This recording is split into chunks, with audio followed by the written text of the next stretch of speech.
It's been rainy this week. Thankfully, the rain has cleared out. Kirk, 60 degrees. Interesting makeup of this crowd. Indiana has the edge. Is it 60-40 in crimson over the home team? It feels like that. It really does. I mean, that was a big thing. A lot of us wondered, with it being here at Miami's home stadium.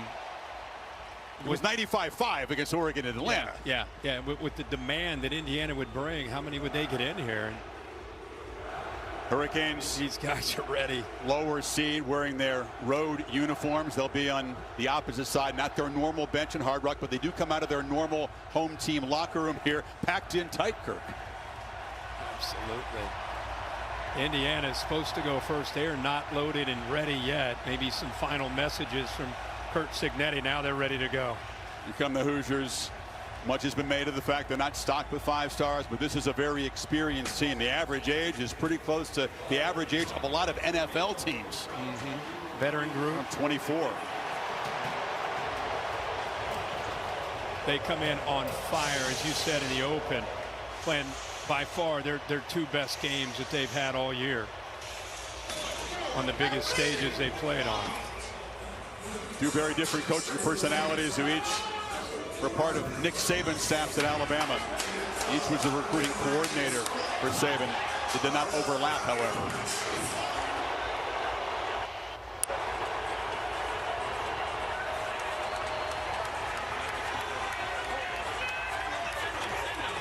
(1894), Kirk, the last time a team went 16-0. The Hoosiers have a chance to have one of the great seasons we've ever seen.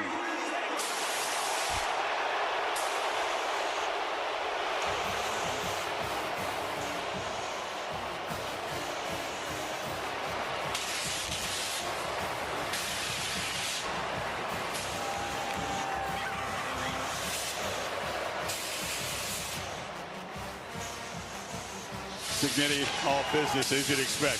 Here come the Canes.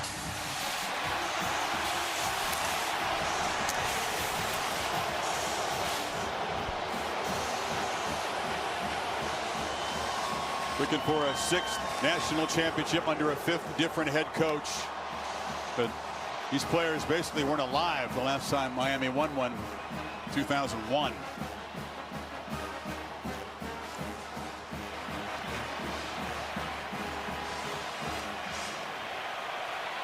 Both sides feeling deep emotions, just trying to keep it in check and do their jobs tonight. But there's going to be tears flowing after this, no matter who wins. A lot of them. See the faith of both these quarterbacks, how important that is. Just trying to get in the right mindset. In fact, both teams.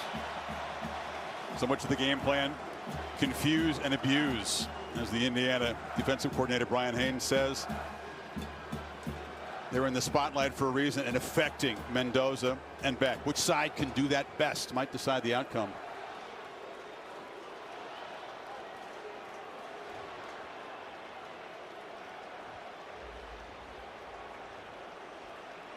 Big part of the result of the game is getting your quarterback to just settle in. It's Malachi Tony, the electric true freshman for the Canes. Back to John Magrino. The public address announcer will take us through this coin toss. Michael Vanderbilt of the Big 12 is in charge. For the Miami, Hurricanes. Michael Irvin. And for Indiana, Adewale Ogunleye, as well as team captains for both teams.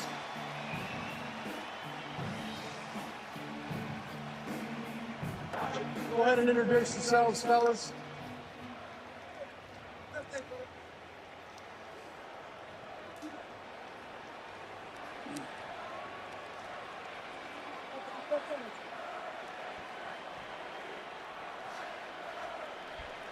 Captains, congratulations on earning the opportunity to compete in the 2026 College Football Playoff National Championship. My name is Michael Vandervelde. I'm your referee. My umpire is the Sheldon Davis. Honorary captains, thanks for being here as well. Miami, you get to call the toss. Today's coin features the logo of the College Football Playoff as heads. Hard Rock Stadium is tails. Heads, tails. Miami, what is your call? Tails. Tails? Tails is called. It is a head. Indiana, you won the toss. Defer, you want the ball. Which way are you kicking? Gentlemen, go ahead and turn your backs here. Indiana won the toss, deferred their choice to the second half. Miami will receive in this end zone. Gentlemen, have a great ball game. Great to have Molly McGrath and Holly Rowe on the sidelines. Holly is with Kurt Cignetti. Well, Coach Cignetti is still busy coaching right this second, Chris. Coach, you're going to defer to the second half. You're giving instructions right now. What is the most important thing your line of scrimmage can do to protect your quarterback so he can operate tonight?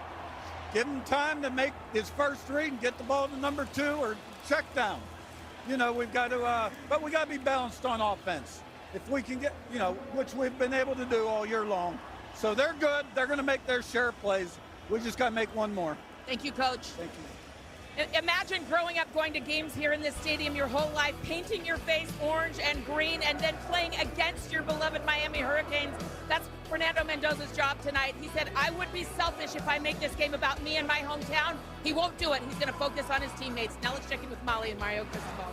Thank you, Holly. Coach, you came back to Miami for moments like this. How will you and your team manage your emotions tonight? At the end of the day, take all those emotions and give it a direction and make it a one-in-a-million mentality for every single play. All right, thank you, Coach. Good luck. And depth is a serious concern for Miami in their secondary. Xavier Lucas, their starting corner, is going to miss the first half of the targeting suspension. O.J. Frederic will play, but he was limited in practice with a leg injury. So true freshman Jabari Antoine will play a key role at the corner position for the Canes tonight. Chris, Kirk? They had to grow up quickly against Ole Miss. Some inexperienced guys pressed into duty as the Canes outlasted the Rebels. Here we go. The championship matchup very few could have foreseen. The Hoosiers trying to get to 16-0. The Canes trying to win a 6th national championship. We'll see back in the Canes offense. Brendan Frankie, who's been injured, returns. He's got a huge leg. This is unlikely to be returned by Keelan Marion. He would attempt any long-distance field goals that Cignetti elects to try tonight. Well, check that. He boots it to the 1-yard line and a chance for a return. And Marion breaks through one tackle and he'll be stopped at about the 27-yard line. Tale of two different halves of seasons. We showed you Carson Beck's improvement in the second half in the CFP. 68%, 4 touchdowns, had the touchdown run against Ole Miss. They've won with efficient passing, but more importantly, a powerful running game featuring Mark Fletcher. Yeah, that's their identity, is running the football. But you never forget that this is his 43rd career start. So he's seen every defense that you're going to put in him. He really does a good job of seeing the field. Tonight he's got to command the offense and not make mistakes. On the other side, Aiden Fisher, the middle linebacker, who calls out often opponents' plays as he tries to use his film study, and Fletcher gets the first handoff, and Fletcher off the left side barrels forward, picks up about 9. That's what the Canes have been doing to opponents in the CFP. No doubt about it. What a way to start for Miami, just as far as just a confidence builder for this offense. Positive yards with the way Indiana's been playing and dominating the line of scrimmage. That time he just does a nice job of following his instincts and bounces out to the outside where he had some grass. Both the safety and the linebacker converged into the interior, gave him some room to bounce it. It puts Fletcher over 400 yards so far in the CFP. 1,000-yard rusher on the season. 2nd and 1. They pitch it to the perimeter. Malachi Tony gets a block, and the speedster, the 18-year-old true freshman, good for a first down. Here are your impact players tonight, Kurt. Well, you just saw both of them. Yep. Mark Fletcher's going to have to really establish that line of scrimmage in the run game. Malachi Tony in space will be a challenge for Indiana. Really love the other side of the football. Elijah Hardy's been the leader, one of the great playmakers. They blitz him a bunch, 21 in the middle, and then D'Angelo Pons, who's in this area, has to have a big night in coverage. He had that pick 6 to electrify the start to that victory. Fletcher off the right side, brought down by Pons, who's from here in Miami. These impact players are all over the field. Good job there by Pons. Here's our coordinators. Shannon Dawson's done a great job with this offense this year. Bryant Haynes, you could argue right now the hottest defensive coordinator in the game, has this Indiana defense not only playing well, they're just playing sound. They're not making any mistakes. They make you earn everything that you're going to get. And they play a ton of zone, meaning the eyes of that 2nd and 3rd level are on the football for turnovers. Dawson said how he calls these 2nd down plays is crucial to avoid those 3rd and longs. Beck looking to throw, has plenty of time, retreating, and fires it into the bench. Nobody open. Good coverage by the Hoosiers, and it will be a 3rd and long. They do a good job with simulated pressure. Instead of rushing here, you're going to drop out into the flat. Beck with that motion, that's where he wants to go. You got a couple different defenders. You can see the confusion with that simulated pressure. They end up really dropping 8. Took away all the throwing lanes. Nowhere to go for Carson Beck. Good decision to just either eat it or get rid of it to set up this 3rd down.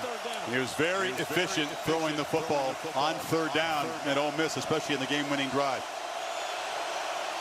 Tony's in the backfield and slips out. He's got the football, but not enough for a 1st down. Tackled immediately. A lot of Hoosier eyes on number 10. Roe Hardy brought him down. It's 4th down. Yeah, that's exactly what Brian Haynes was hoping to see tonight. Hold up well on early downs, get him to 3rd and long, and then be able to play zone with attacking linebackers and safeties getting downhill. Take away any threat downfield, make them have to throw it in front, and then rally to the football. That's what they've been doing all year, especially the last 2 college football playoff games, and they start the game the same way.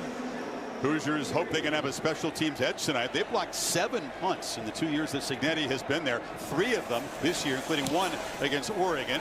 Dylan Joyce gets it away. Jonathan Brady retreats and makes a fair catch, but inside the 5-yard line.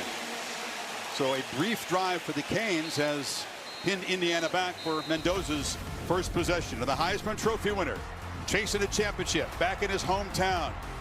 We'll take the field when you come back. Just frightening efficiency for Mendoza against Alabama and Oregon. More touchdowns than incompletions in those 2 games. Stunning accuracy, in particular against the Ducks. And again, let's give the offensive line and the running game an assist there. They have been living by their way. Like, they have dictated everything in these first 2 college football games. They're staying on schedule. They're throwing down at 3rd and 5. Very little 3rd and 7, 3rd and 8.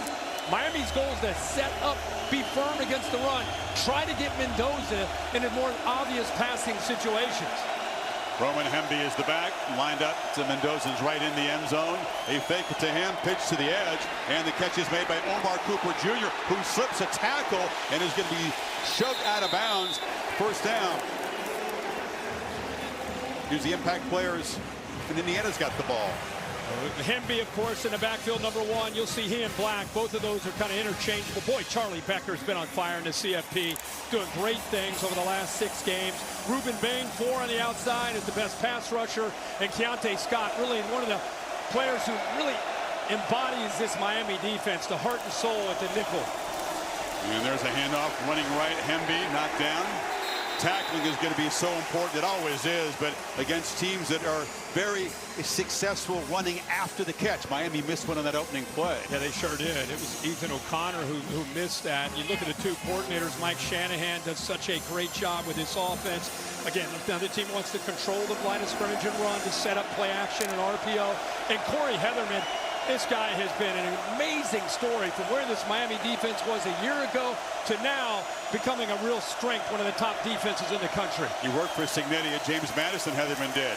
Mendoza checks it down. This is Hemby, shoved out aggressively and immediately by Mo Toure, who's not afraid to bring the wood. No, he does a really good job of just identifying exactly where he needs to go.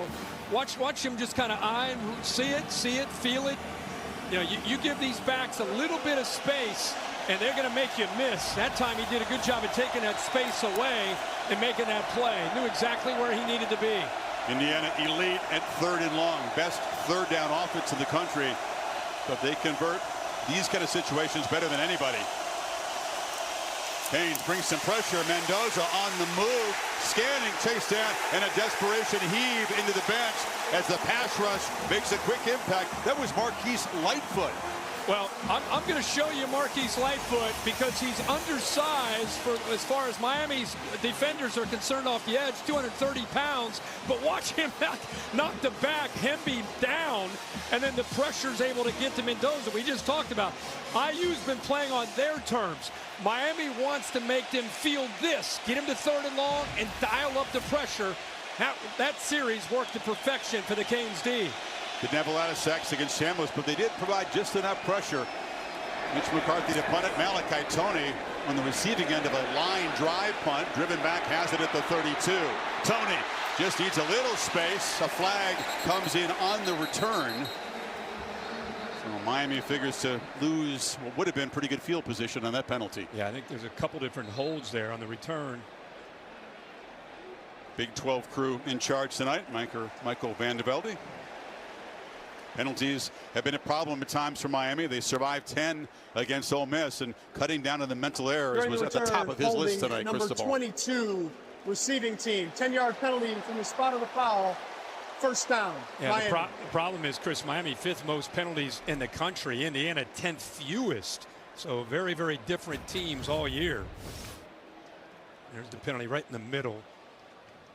Just grabs on, brings him down right in front of the returner. Easier for the officials to be all over that one. Cam Pruitt is a true freshman on special teams, a backup linebacker. So Carson Beck will take over, but not where they hope to. CFP National Championship is presented by AT&T. Connecting changes everything. And in part by Allstate. You're in good hands. Verbo, vacation rentals done right. And Gatorade. Quite a journey for both quarterbacks to get here. Of course, Alberto, Fernando's little brother, is the backup quarterback. Carson Beck went to Georgia, backed up. Stetson Bennett has the 2 championship rings for the Dogs, but doesn't really value him that much. Keeps him at home. He was injured in the SEC championship game last year against Texas, and then found a fresh start, as you said, here in Miami. Paid him a bunch of money. He couldn't even throw a football, Kirk, for the first 4 or 5 months he was here after that elbow surgery. They had to believe he could get his arm back. Yes. And I would just go back and just say that when he played at Georgia, he was undefeated one year until he lost in the SEC championship. Last year he had some great moments as well. So it's not like he came in here struggling. The guy is a winner, and again, he's going to have to play well tonight. Fletcher off the right side. They're more successful running to the right behind Inez Cooper and big Francis Maui-Noa. Yeah, that's their strong side. Cooper's really the leader, the 4-year starter, 73, the right guard, kind of the heart and soul of the offensive line. Maui-Noa is just one of the best offensive linemen in college football. Some people think he's a top 10 pick. 6'6", 335 pounds there at the right tackle. When they need a yard or two, they're going behind the right side. You get 4 on first down, and runs like that are going to be important really for both sides. Line of scrimmage is Miami's formula to win this game. They'll take 4 on first down. Fletcher again. Indiana's so good at penetrating the backfield. That's big Mario Landino, who is a tremendous player against Oregon, forced a couple fumbles. Yeah, and we just kind of talked about this matchup right here with 61. Maui-Noa, look at that work. You get to the edges as a defensive lineman and you're able to finish. And Kamara's being at it. They need him to step up the way he has these last couple games with the injury to Stephen Daly. He got inside of Maui-Noa, and with his force and strength, able to get by him. On 3rd and 5, Tony lined up behind the tight end of the left side. Keelan Marion comes in motion. Beck has plenty of time again. Across the middle into traffic. It's broken up. Stepping in to get a hand on it was Lewis Moore, the 6th-year senior, and a 3-and-out for Miami.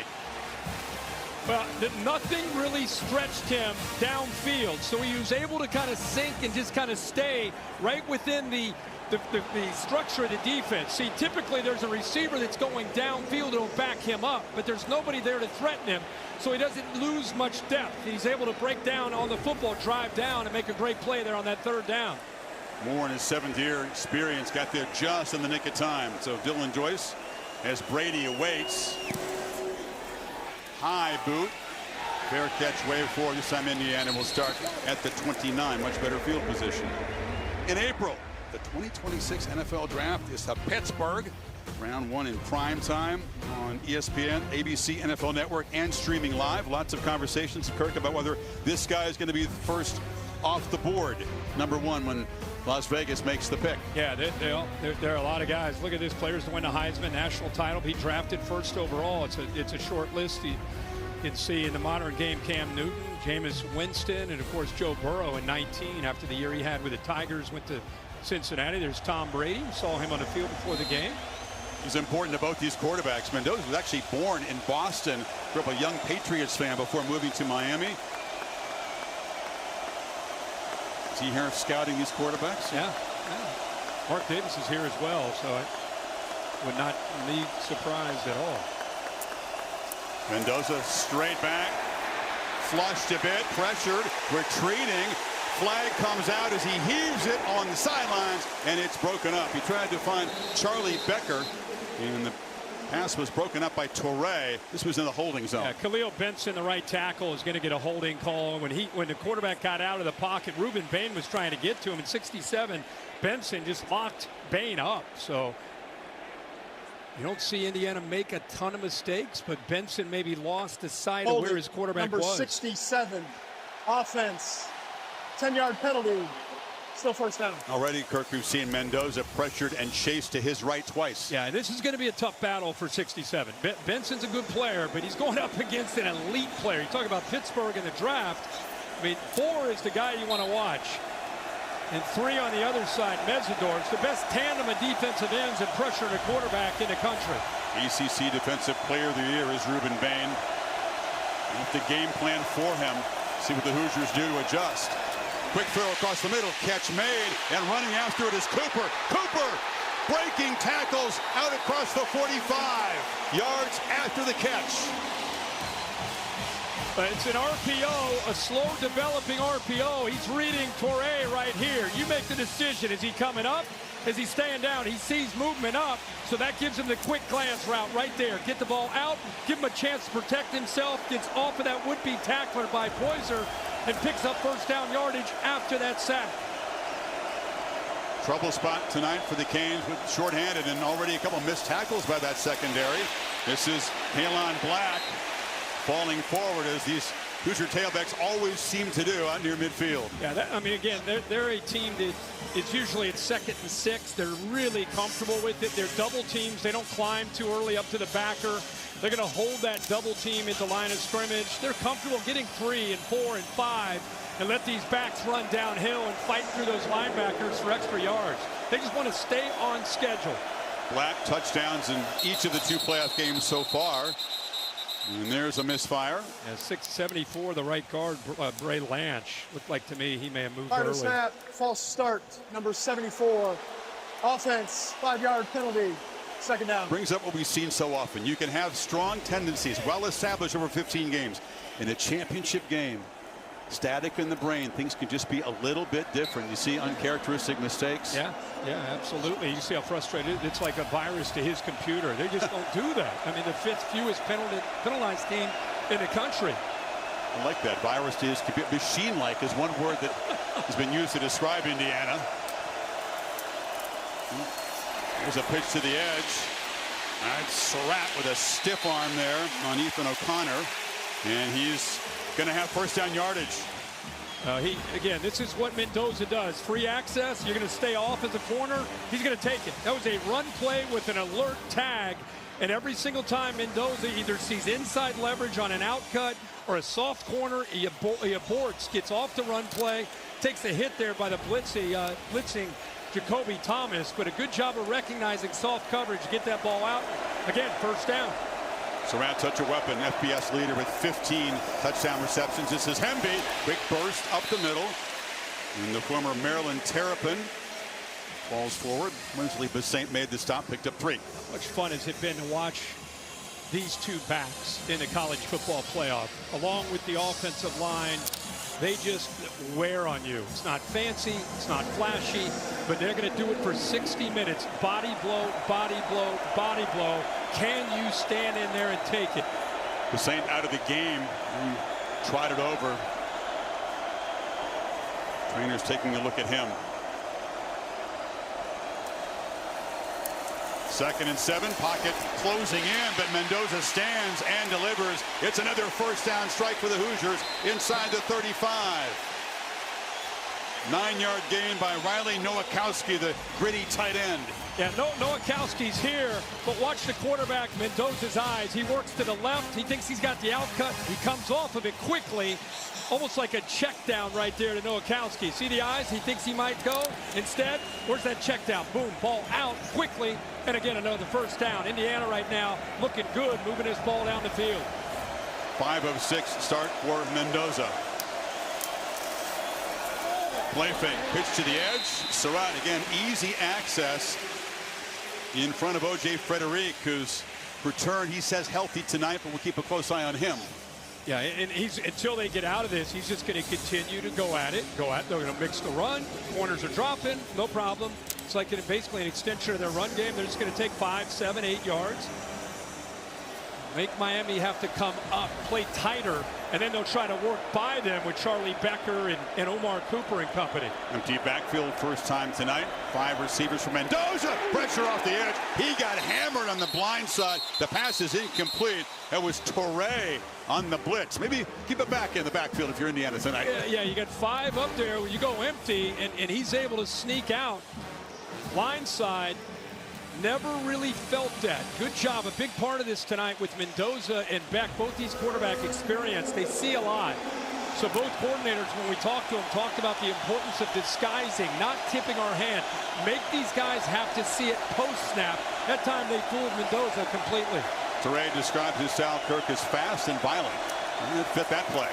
On third down, trying to run for it with Black. And Black bursts for a first down as the Hoosiers are in the red zone after a 7-yard third down run.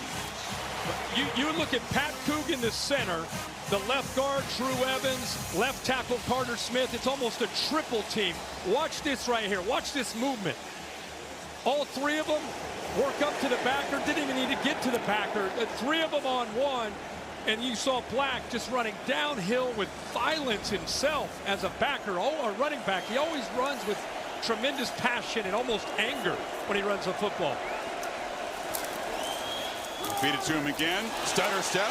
Knocked down after a short gain by Keontae Scott to find safety for the Hurricanes. And you see Jacoby Thomas coming down. They've been told this week to hit Mendoza as often as they can. That time carrying out the fake. You see he got up underneath the chin strap in the face mask. Watch 8 after carrying out the fake.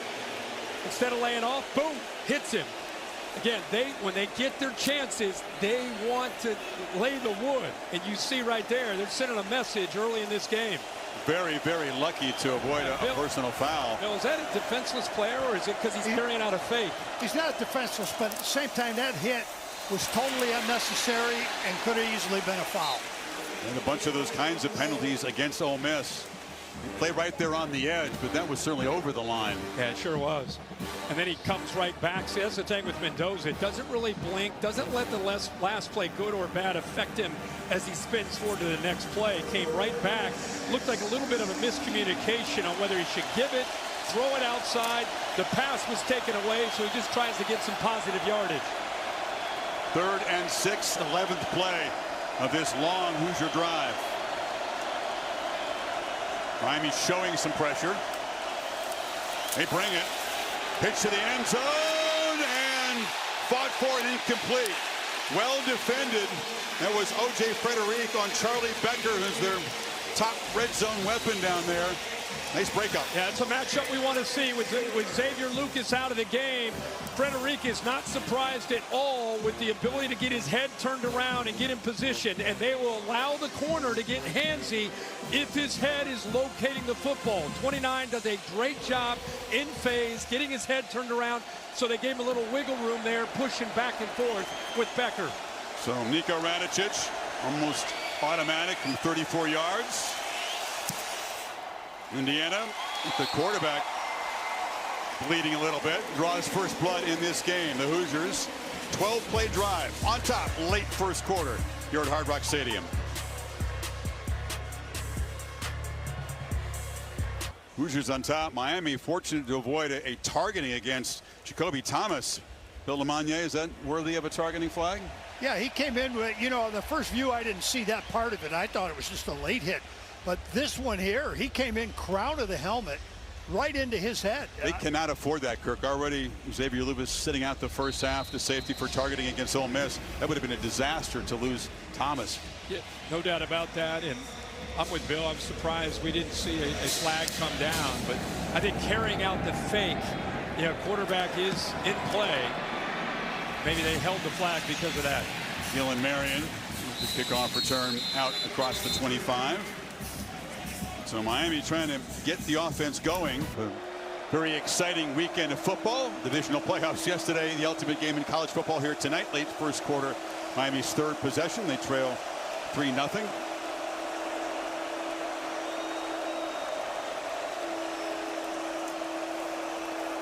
Beck looking to throw on first down.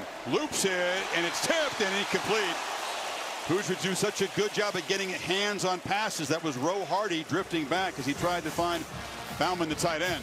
Yeah, Roe Hardy ends up getting back there, and I think Carson Beck, usually you're reading the corner. You know, that time Moore was playing that corner. He was up tight, and I think that's why he thought he could go up and over top of 7. I don't know if he saw the middle linebacker Hardy getting out there into that passing lane. Did a nice job of getting up to knock it away. And then Moore did a nice job dislodging the ball from Bowman. So 2nd and 10. Beck zips it far sideline again. Pass broken up by D'Angelo Pons, closely covering C.J. Daniels. You see why this guy is an elite player at 5'9". And Chris, watch the technique. Watch the right arm come up, and then see how quickly he is able to drive back on the ball. It's a really nice technique that he uses here. It's not interference, just kind of measuring where that receiver is. And then because he reacts so quickly, he's right there where he needs to be able to knock that ball away. That's perfect. But the difference between the way the corners on these two teams are playing is so far tonight. Hoosiers all over Miami receivers, conceding nothing. 3rd and long, pressure comes. Beck's going to be racked up and sacked by Aiden Fisher, the captain and emotional leader of this Indiana defense. And the Hoosiers are flexing on D as they often do early in games. You know he's going to blitz. They blitz these linebackers quite a bit, and he's just going to come right up the middle, able to get pressure. Fletcher, who's usually pretty solid on 3rd down in pass protection, 4-on-4, he just shakes it, goes right around him, and comes up with a big sack for the Indiana defense.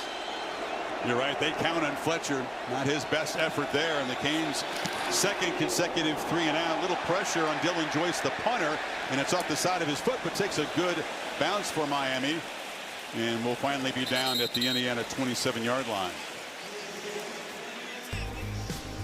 Aerial coverage tonight brought to you by Goodyear. Tried, tested, and proven legendary.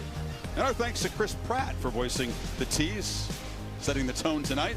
He stars in the new movie Mercy in theaters and in IMAX 3D this Friday. 54-yard punt. Mendoza back to work from the 27. Surprise Miami, who talked to us all week about being patient with their play calling.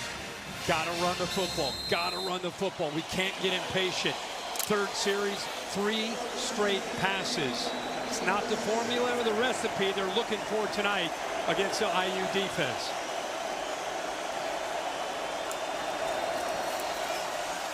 MD running loud. He'll be dragged down behind the line of scrimmage. Ruben Bain, not just a pass rusher, he's a beast defending the run on the edge. Wow, is he ever. What a job first with the club. Watch the right arm club 37. Boom, right there. And now it's a foot race. Keep in mind, this guy's 270 pounds. They say he practices at 1 speed. Same speed, game speed every single day. And you can see how it pays off for him. He's having a monster year this year for the Canes. 6-yard loss on first down. Hand it right off into the teeth, and that's big Ahmad Moten wrapping up Hemby after a 1-yard gain. 3rd and very long now. But you get so caught up with Mesidor and Bain on the outside that sometimes you forget about what's going on in the interior with the speed that they have, and these guys are healthy now. Look at that. Just olays them. This is an offensive line that we've been bragging about all year about how sound they are, and they are. How well they work at double teams. It's hard to get off of them. Back-to-back plays by Bain, and then that time Moten showing you the quickness and the difference makers they have up front. So the Pro Football Hall of Famer who coaches these defensive linemen. You got a speed rush package in here. Bain, Mesidor, Lightfoot, and Blunt, and it's a screen. Long way to go for Hemby, who's going to be knocked down. So the pass rush and the play by Bain on the first down run. And the Canes get a stop. Again, you talk about a series where your best players make a difference. After they gave up that field goal, that long drive, Ruben Bain took that series over. He tried to throw a screen. There's no time. He's in there before you even have a chance to get the lineman out in front. But the Hoosiers' defensive strength, the story of this first quarter. 3-0 Indiana. Now stay tuned for a special look at the new movie Send Help, only in theaters on January 30th.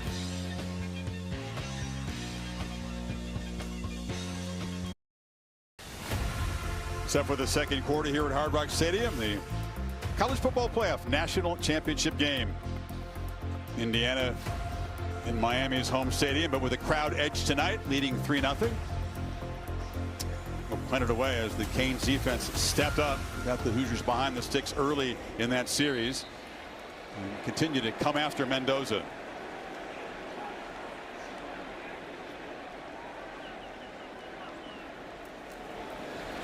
Murphy rolls and boots it, and Tony has a chance here, and he slips as he tries to make a cut. Did he go down?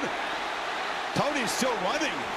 Incredible balance. If he did stay out there, looked like he was going to head to the ground as he slipped, making a cut on the turf. Let's see if he did, in fact, stay off the ground there. Well, if he did, it's miraculous effort. He slid. There, nope. He's down. He's down. There he's down. I was going to say, wait a minute. I know he's agile. I know he's got tremendous balance, but that would have been amazing. So they'll obviously spot that and re-spot the football for this Miami drive. That's all the way back to the 31. Knee was down. It's first down, Miami, 31-yard line. That wasn't his knee, Michael, but he was down. Remember last time Miami had the ball, I just mentioned how they threw it 3 straight times. They talked about the importance of being patient. I bet you they're going to go back with Shannon Dawson running the ball. Remember, Indiana outscored Oregon and Alabama in the first half of those 2 CFP games, 52-7 in the first half. Miami's got to feel pretty good into the first quarter, down 3-0. I think they got to get back to that run game. And they do hand it off on first down. You know, Shannon Dawson told us he's impatient by nature. Opponents know it. They kind of count on him getting impatient with the run game. Key test for him tonight in that department. Yeah, I mean, and he'll be the first one to tell you. You know, he grew up with Dana Holgorsen, and you know, a lot of that offense was attacking, and not that he doesn't have that ability, but they much prefer to run the ball. When he used a little tempo, he said tonight. This is a pitch to Daniels, and the veteran, former LSU player, tackled quickly by Lewis Moore. 7-yard gain sets up 3rd and 2 now. Nice job by 2 things. Offensive line to give Beck enough time because he was working really that left side. Indiana playing zone. They're just trying to take away these easy throws. So he had to work from his left all the way back to his right to find C.J. Daniels. Miami 0 for so far on 3rd down, Kirk. There's that quick huddle you're talking about. Marty Brown tests the middle and is pushed right back, gets nothing into the teeth of the Hoosiers. In Miami, if they can't succeed on plays like that, it's going to be a long night. Mikhail Kamara made the play. And even with that quick huddle, nobody's surprised from Indiana. It's very disciplined, ready to go. Here's the backers coming down from the second level. Kamara's going to work his way around, so you'll see both these guys make this tackle. 4 and boom, 6. Good job of using that movement up front, effective communication. Kamara gets free to help out with Aiden Fisher to keep him short of the sticks. Indiana's defense so good at setting the tone in these first halves of the game, how dominant they are. They put the offense in great position, and they've done so again here. 3 consecutive 3-and-outs for Miami. Back after these messages, you're watching the College Football Playoff National Championship presented by AT&T. Struggling, Kirk. This defense is going to have to continue to play like this and keep them close. Yeah, I think a big thing again was emphasized. They got to get after Mendoza. He's been very clean in the first 2 college football games. You could argue, hey, was that a dirty hit or not? Listen, Miami's defense right now, they have a great deal of respect for Mendoza and Indiana, and they came into this game thinking we've got to out-hit him. We got to be the most physical team. And so far in these dropbacks, you can see those are entire games. This is just 3 series and what Miami's been able to do so far. Mendoza's 7 of 10. Did have consecutive incompletions earlier for the first time since the first quarter of the Big Ten championship game. Think about that. Right. That's how locked in on how accurate he's been. Surratt Again, easy access. Canes playing off him, and number 13 makes him pay. First down yardage in front of Frederic. Yeah, and again, he's just looking out there. It's a running play with an alert. As Messidor tries to get up, tries to get in there to touch it, does not. Ball's able to get out there to Surratt. This is what he did on a couple of those early series. Looked out, pre-snap read, saw soft corners, just flipped the ball out there quickly to those open receivers with those corners off at about 8 yards. Now they tighten up. First down pitch across the middle. It's broken up. Frederic got a hand out and broke it up. And Surratt was tightly covered that time. Yeah, again, there's an RPO. Linebacker Toure came down, so he thought he had the quick route. But I'll tell you what, 29 right now is playing very, very well. He got away with a grab there with the left arm, grabbing onto Surratt, but he's tight and he's in phase, and he's got his eyes on the quarterback. Every time he's throwing the ball, he's looking back to be able to knock it away. He's the lone holdover from last year's secondary. That was a disaster for the Canes. Frederic was a freshman All-American, though. Catch made, and still kind of pinballing around there is Nowakowski. Tough dude. Hard to tackle that tight end. They finally do. And again, Keontae Scott missed it. 8-yard gain. Holly? Well, you talked about the hits that Miami's getting on Fernando Mendoza. He came to the sideline. He's got a pretty bloody lip. It's cut up on the inside. The athletic trainer was looking to wipe the blood off, but he was getting his gloves on. Alberto said, just let me do it. It's a brother. I can get his blood on me. But you guys, historically, when Fernando gets hit, he gets better in games. The players say he got hit early against Iowa. That's when they knew they had a guy. He thrives off this stuff. Remember the hit against Ohio State in the first play. Black is the back on third down, and Indiana no trouble picking up what Miami could not a few minutes ago out to the 39. You know, the previous play on second down, Keontae Scott had a chance to make a play and make a tackle. Instead, he tried to make a play on the football, and he misses the tackle. It would have been 3rd and 7 if he just gave up on trying to knock the ball away and just tackled the receiver right there. Instead, he misses that, so they get him to 3rd and 2, and then they're easy to pick up that first down there with a run by Black. Hoosiers have lost one fumble, and it was back against Old Dominion very, very early in the season. They simply don't make mistakes. Hemby off the left side. The Saint delivered the shot, picked up 1. You go back in Big Ten play for Mendoza. He goes to Iowa City. He takes a big hit there that was inbounds. Ohio State first play of the game. Gets hit. A lot of people are wondering if he might be out of the game. He came back after a play or so. So he's been hit a lot. Toughness certainly part of the equation for the Heisman winners. A second down run, not much. Hemby is going to be knocked down after a short gain. So here's what's going to happen. Indiana coaches are looking down, not on third down. They're going to have to convert. They're going to go fast here. But those Miami safeties are starting to cheat down on this run game. Eventually, you're going to see them take shots. Pitch, and it's incomplete. Flag comes in. Once again, it was Frederic on Surratt. A little two-handsy that time, perhaps.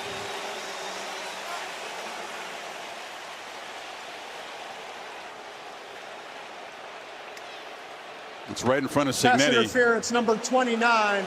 Defense, spot foul, automatic, first down. Bill, quickly, the difference between that and the previous ones where he's been pretty handsy on some of the other covers as well. He's got a restriction there that's preventing the receiver from getting turned to the ball. Got it. Cristobal doesn't like it. Signetti, by the way, has been working the officials in every single timeout. Unhappy with the non-calls early in the game. So, Indiana in Miami territory and unable to escape. Ahmad Moten. Hemby that time hit immediately.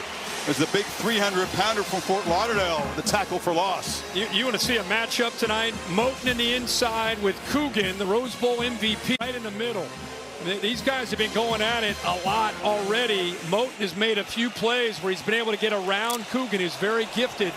Transfer from Notre Dame, played in the national title last year against Ohio State, but 99 against 78. What a battle. Omar Cooper is in the backfield. Now motions out on 2nd and 14. And they run it again right into the teeth. Hemby, not much. Picked up a yard. Bain again on the play. 3rd down and long. Yeah, Bain's not even supposed to be in this play. This is just a play into the interior. He's way out here. But this gives you an idea of his suddenness. Plays downhill, boom. He's able to finish on it. I mean, he really has instincts of a linebacker and vision of a linebacker. He's just playing off the edge at 270 pounds. Right here in Miami, Miami Central High School is already prepped like a pro, which is going to be soon. With hard work on his body, diet, really leaner and meaner than ever before this year. Timeout taken.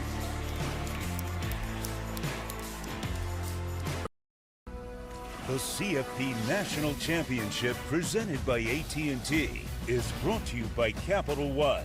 What's in your wallet? Taco Bell and Dr. Pepper. Stay tuned after the game for the Trophy Run, presented by Dr. Pepper. Impressive Hall of Fame, Christopher Columbus High School, small Catholic all-boys school. Mario Cristobal will show you high school teammates of Fernando Mendoza's father. That's the watch party there. School's out, by the way, tomorrow. No class, because they'll be celebrating either a Miami victory or a victory for alum Mendoza. Albert Mendoza, of course, there as well. Bryce Fitzgerald, Ryan Rodriguez are players on the Miami side. Columbus graduates. The Explorers. Love it. Such good high school football down in this region. So many good programs. 3rd and 13. Miami with the speed rush package in the game. Mendoza running out of time, and it's too high. Yeah, he had a free play because of Ruben Bain jumping. So I don't know if he knew he had a free play, but he takes a shot downfield, tries to hit a seam. Try to time up the snap count here. Offside, number 4, defense, 5-yard penalty, 3rd down. Let's see if that's costly. Miami uncharacteristically has been bringing a lot of pressure, dialing up a lot more blitzes than we've seen from them all year. 7 of the 13 plays have been blitzes when he's dropped back. No opponent more than 50%. Mendoza got hit low by Mesidor there, so 3rd and 8 now.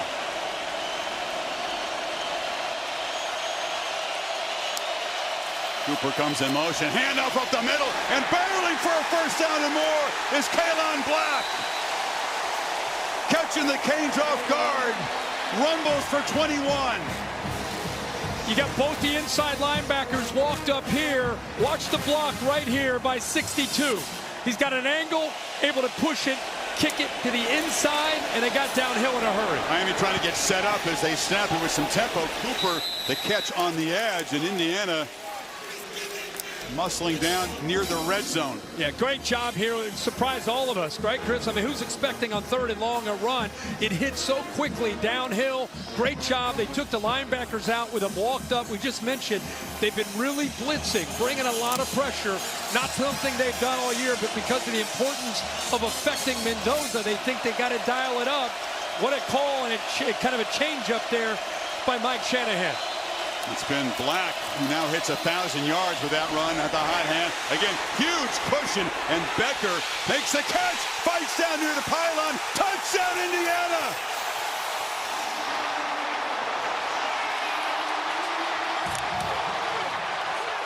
'85-yard drive.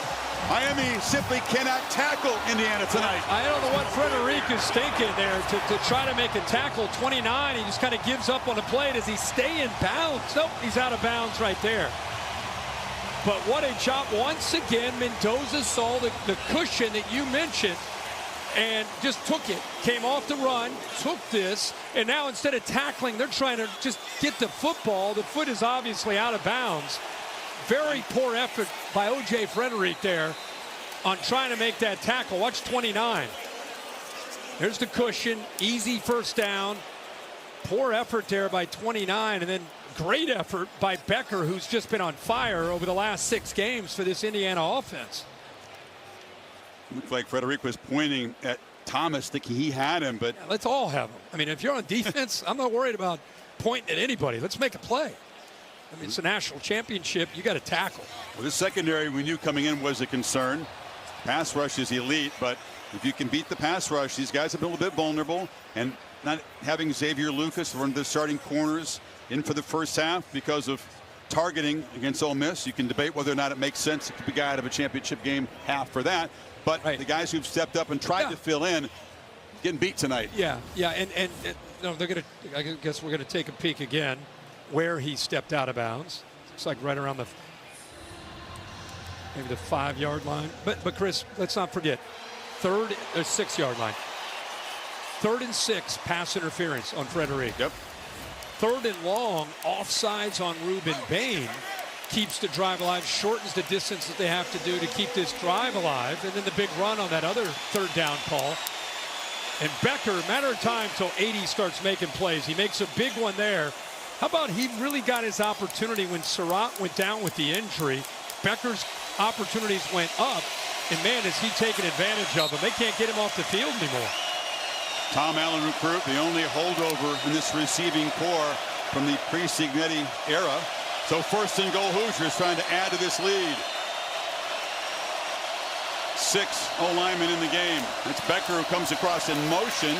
Black met in the hole and picks up about a yard into the teeth of that Hurricane defense. You better eat your Wheaties if you're an inside linebacker against this Indiana offense. Not just the offensive line and the double teams, but you survive that, and here come the running backs running downhill with Hemby, and right now Kalon Black runs so hard. Teray met him, to his credit, right in the hole, kind of stonewalled him right there at the 5-yard line. A lot of weapons to work with in the red zone. Little wonder Indiana's an elite team in this area.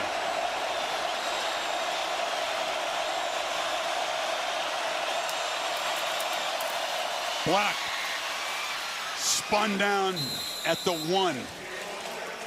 Signetti and Mike Shanahan, who calls the plays, choosing to try to beat Miami at their own game. Pure power football, running middle. Oh, yeah, and that's their game. That's what they do. Again, watch how hard these guys run. There's the double team, trying to get up to the backer.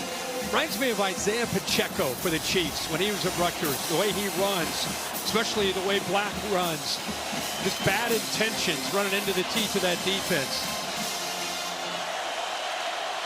Nowakowski, the tight end, lined up as a fullback in front of Black on 3rd and goal. Yeah, Miami looks like they're going to call a timeout, try to get things on the same page on this 3rd and goal. This will be the 14th play of the drive.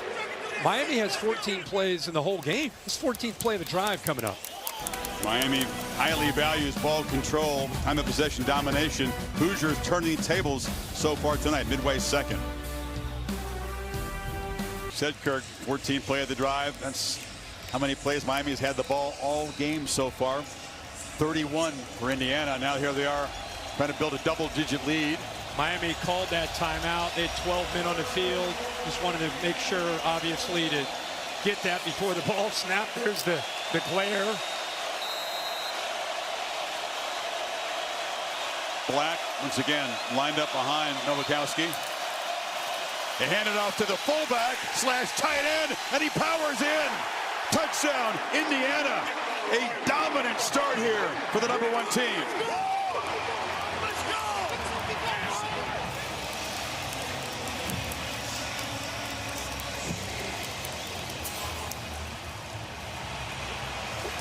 A couple different wrinkles there, Chris. Not only do you use the back as a decoy, but also you hand it off to the big tight end who has fullback background in his days in Wisconsin, and you lose the Big Ten Offensive Lineman of the Year, Carter Smith, as the left tackle. Use him in motion as a fullback up into the interior of the offensive line. Benedict adds the point. They say he's the glue, does the dirty work, tremendous blocker in the run game. He can catch the pan and run with it, and then tote the rock too. Absolutely. There's so many different things. The last drive, trying to be able to get as many yards as they can. 3rd down and 8, running the football to be able to get that 1st down. That was huge. Huge play. Thought this might be a touchdown. He stepped out of bounds, but a good job of converting again with Charlie Becker. And then they're able to finish the drive off with Nowakowski, with Carter Smith leading the way to give the Indiana Hoosiers their first touchdown of the game in the national title. Talked about Cristobal's background, the identity of this team. They believe they are the stronger team in the line of scrimmage. They believe they should own the trenches every game. Indiana completely dominating on both sides so far tonight. And Cignetti overflowing with emotion on the sideline. He expects that. That's why he says he doesn't react with joy. What am I supposed to act like it's a big deal? That's what we're supposed to be doing. Yeah, he's got to do it again. He's already thinking about the extra point, kickoff coverage. He's got his mind elsewhere. No time to celebrate. He admits he might celebrate tonight if things stay on this path. He'll crack open a couple of cold beers. Now, how can you get Carson Beck going here? Well, I think if I were right now trying, first of all, you got to just keep your cool. There's a long way to go, and Shannon Dawson's going to stick to the game plan. You know, they ran for 175 yards in the game against Texas A&M on the road, 153 on the ground against Ohio State, 191 against Ole Miss. Tonight, 4 possessions, only 10 rushing yards. And Fletcher, his last carry was with 10:07 to go in the first quarter. That was almost an hour ago. This is the last time he carried the ball. Had that big gain. His very first carry was successful. Since then, Indiana has smothered the run game. This is Fletcher again. They do a great job of kind of driving the pile forward behind this big back. That's step 5. That's who they want to be. I mean, that's who they've got to be to set up their offense. It's not fancy. We got some pushing and shoving going down. But that's who they want to be. Get behind that right side of the offensive line. Fletcher finally gets his hands on the ball. And then sprinkle in Malachi Tony on a jet sweep. Get him the ball in space. But they've got to be able to. You want to be Mario Cristobal and you want to beat Indiana at their own game. You got to rely on that offensive line in the physical running of Fletcher and Brown. After the play, well after the play, Fletcher up there pointing at big Tyreek Tucker. Frustration, no doubt, has to be building on Miami's side. Not used to experiencing this.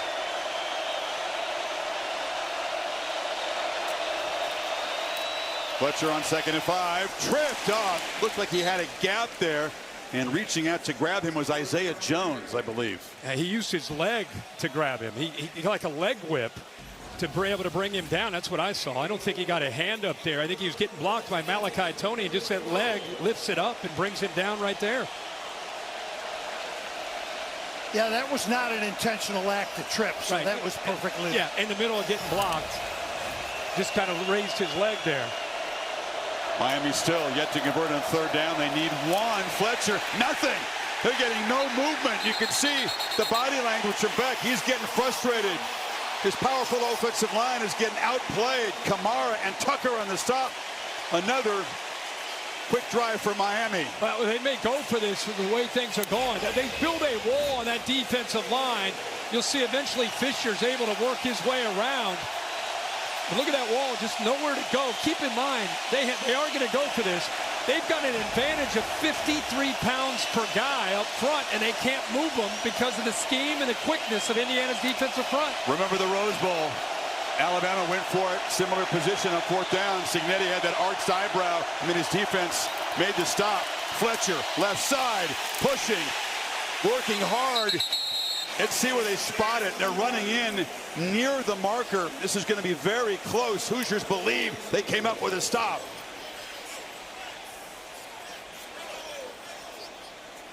It is a 1st down by the nose. He doesn't buy it. That's what it took to be able to pick up their 2nd 1st down of the game. 8 offensive linemen, if you include the guys they brought in at fullback and tight end. 8 offensive linemen, and you can see the football. I knew we'd see that. He got it by, just a couple inches. Replay did look like the ball had gotten that mark by the time he hit the ground. 1st down throw, and wide open is C.J. Daniels. Finally, an explosive play with a pass game for Miami. They're at the Indiana 40. Again, pushing and shoving way back behind the play. And a great job here, and we're able to work this levels concept. Here's Daniels right here. He's just working to that 2nd level. He's able to get around more the safety, and a heck of a job there from a timing standpoint by Carson Beck. Got back, had confidence. He had Malachi Tony underneath, had the confidence to make the throw up and over more the safety for a good call there on 1st and 10. You run it, and then you mix in play action. Nice layered throw. He does that very well. Beck hoping he can build on that 25-yard gain. Tony on the edge. Signetti said they'd have multiple plans, me and Brian Haynes, to stop number 10 because one plan isn't enough. So far, so good. Yeah, they're doing a good job. Malachi Tony hasn't had a lot of space to work with. And, you know, I think that they have a really good feel based on Malachi Tony moving, pre-snap movement when he motions out to this time where Keelan Marion was, number 0. That's an indicator. They feel like there's a few tails on when they go with that quick tunnel screen. They reacted very quickly on that one to bottle him up. 3 catches for Tony, but only 11 yards. Closing in on the 2-minute timeout. And Miami will not snap it. So Indiana in charge, 10-0. Miami before halftime trying to put something on the board as the Hoosiers will get the football to begin the second half. All crimson and cream on the Canes home field so far tonight.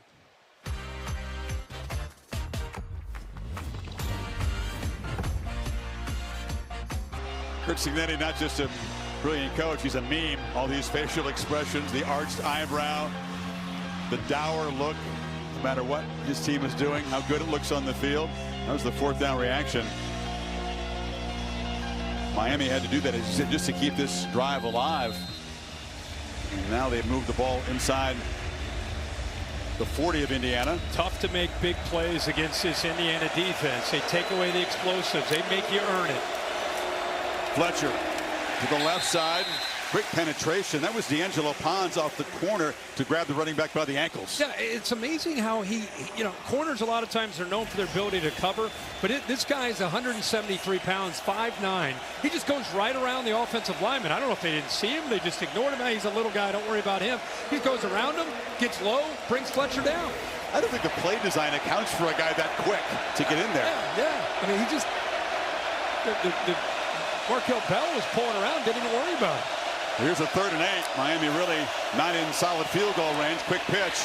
Keelan Marion makes the catch. He's spun down short of the marker. It's going to be about 4th and 2. Kamara made the play, and then does Cristobal go for this one? Yeah, that time they tried to use Malachi Tony as a decoy in motion. Jet sweep, try to catch the defense's eyes, and then go back to the boundary to Keelan Marion. It actually got him some positive yards with the defense completely dialed in on Tony, who has 3 catches, only 11 yards. They're going to let this clock go down. Well, that gain moved him into field goal range. Carter Davis, this would be about a 50-yarder. Let's see if he's going to let it run down, take a timeout. Oh, yeah. Yeah, I mean, if you're trying to go for it and then reach the end zone, you're taking away a lot of time potentially. Doesn't seem to be the plan. It's the kind of thing you do if you're going to kick a field goal. Yep. Yeah, I think that's what they're doing. Yep. Well, it's been a grinding game, and Indiana showing that they can win football games different ways. It doesn't have to be the Heisman guy pitching it around with a lot of spectacular throws. It's line of scrimmage dominance really on both sides so far. Yeah, kind of what the scouting report said about the game coming in was, as much as people talk about Miami and their physicality, the reality is coming into this game, nobody was playing better at the line of scrimmage on both sides of the ball than Indiana. And so that's what we all thought. Can their physicality step up to match Indiana's? In his first half, the Hoosiers have kind of had their way of things. But with that being said, it's 10-0. Not a ton of possessions. Davis, who kicked a game-winning field goal here against Notre Dame in the opener. That was from 47. This is from 50. And it doinks off the right upright. That's the 2nd time he's doinked one in the CFP. He was 1 of 4 in windy conditions at Texas A&M. And the Canes come up empty. And Indiana will take a lead to the locker room and get the football to begin the 3rd quarter. Yeah, that's the key. The fact that they're getting the football back to start the second half. And then Miami, their first opportunity to try to come away with points, they miss it. What is it with goalposts all of a sudden? It's like a magnet for the football in the games we do. I know. There were 2 doinks, one by each kicker in the Miami-Ole Miss game. And, of course, he had one against A&M. Now the question is, with Mendoza and the confidence they have in him, with the time that they have remaining, are they thinking about trying to get in the field goal range themselves? Or are they going to work the clock and just get out of here? He handed it off to Hemby. Powers forward. They do have a couple of timeouts if Cignetti chooses to be aggressive and press his advantage here. Mercedes-Benz halftime report is coming up. Seeing Nick Saban, Reese Davis, special guest Marcus Freeman, along with Desmond.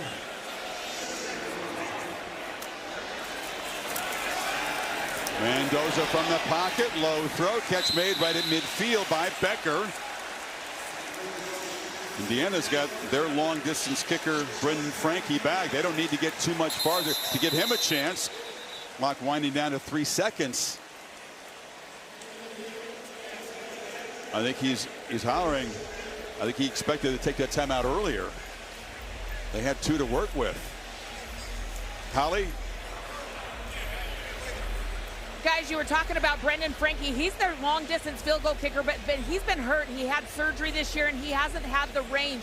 I just saw him running sprints. He was going about 50 yards down the sideline, making sure his groin, hamstring, and legs are warmed up. He hit a 57-yarder in practice this week here in Miami, so he's ready to rock. He was putting in some mileage down here. He had a 57-yarder in warm-up that hit the net, so he's got a strong leg. Just go back. They ran the football, and then they just kind of let the clock. They had 2 timeouts. They let the clock go down. I thought they might get aggressive, and then they threw the football, and they get positive yards, but they wasted at least 15 seconds by just running the ball and not necessarily having a lot of urgency. So 3 seconds left, the ball's at midfield, but boy, they could have had a lot more time to work with. They're going to reset it to 5, but I agree with you. Becker made the catch plenty of time. You think it's certainly they're in Franke's range with 1 more completion. Yeah. Now they got the 1 timeout. You wonder if you're going trips into the boundary, try to get something out of the hands of Mendoza quickly to just try to get closer. Miami's playing it like it's a Hail Mary. They're way off those receivers, and that's what Mendoza's thinking as he steps back and launches into heavy traffic near the pylon, and it's going to be incomplete. Becker was out there, but well defended. So Miami comes up empty, the late field goal miss, and Indiana with 169 total yards, dominating the clock and the stats. Into the play here, Becker working with Jacoby Thomas, who does make the grab, but well out of bounds. Go to Molly with Mario Cristobal. Coach, down 10-0 after that missed field goal. What will you emphasize at the half? Well, I think one thing, we're finally trying to get some offensive stuff going. Defensively, we played a great half. We hurt ourselves with that 1 penalty, sustained the drive. And then down here, we got a good call to try to make a play, and we didn't get it. We didn't communicate it. So we've got to go in there. We got to fix our own stuff. They're a really good football team. We got to play Hurricane football. All right, thank you, Coach. Holly. Coach Cignetti, they're hitting your quarterback. How is that impacting your offense and his ability to get into a rhythm? Well, there's 3 personal fouls on the quarterback not called in 1 drive that need to be called because they're obvious personal fouls. I'm all for letting them play, but when you cross the line, you got to call it. And they were black and white calls. So we got some 3rd down conversions on cross against double mug. That's helped. We got a 2-score lead. Defense hasn't let them in the end zone or on the scoreboard. We'll get the ball first. Sure, it'd be nice to go down there and score a touchdown. Thank you, Coach. You're welcome. Comprehensive, thorough, surprisingly so. Cignetti and the Hoosiers come down to South Florida. They have the crowd edge here and a 10-0 edge at halftime. Mercedes-Benz halftime report coming up. You're watching the College Football Playoff National Championship presented by AT&T. Welcome to the Mercedes-Benz halftime report. Riley Nowakowski's carried the football twice all season, and twice he's wound up in the end zone. First rushing attempt since the Kennesaw State game on September 6th. It's the only touchdown in the first half. 10-0 Indiana. Reese Davis, Nick Saban, Desmond Howard, Notre Dame head coach Marcus Freeman with us. Impressive first half for the Hoosiers. They outgained them by 100 yards. What were your impressions? Well, I think Indiana's playing lights out on defense. Three of the four first series for Miami was 3 and outs, and you're not going to be able to score points if you're going 3 and out. And then on the other side of it, the 2 scoring drives for Indiana, you see free access throws. They're taking advantage of the free access throws, and they're also converting on 3rd down. So I think that's the key right now is sustaining drives. If you're Miami and Indiana, you have to make sure you continue to convert on 3rd down. And Nick, that Indiana defense has really dominated the way the game's been played. Well, and I think they're mixing it up really well. You know, Miami's 0 for 6 on 3rd down, so they haven't been able to drive the ball. And Indiana is actually playing Miami's game with long drives. Miami is 3 and out. So here's what I'm talking about. Here you're going to see them. They got people mugged up. They drop out. They drop 8. There's really nowhere to throw the ball. Quarterback holds the ball incomplete. Here's another opportunity where it's simulated pressure. They drop 8, nowhere to throw the ball, denying the throw. And then from the same mugged up look, now they bring pressure. 4 beats the back, and they got a sack. So they've really kept Miami off balance with the way they dropped 8 and how they pressured. And Miami has not been able to consistently run the ball like they like to, so they're going to have to be able to mix it up a little bit better here, throwing it. And because Miami hasn't been able to run the ball and sustain drives, the defense is on the field a lot. They've been playing championship-level football until the penalties. We knew they were one of the most penalized teams coming to the CFP.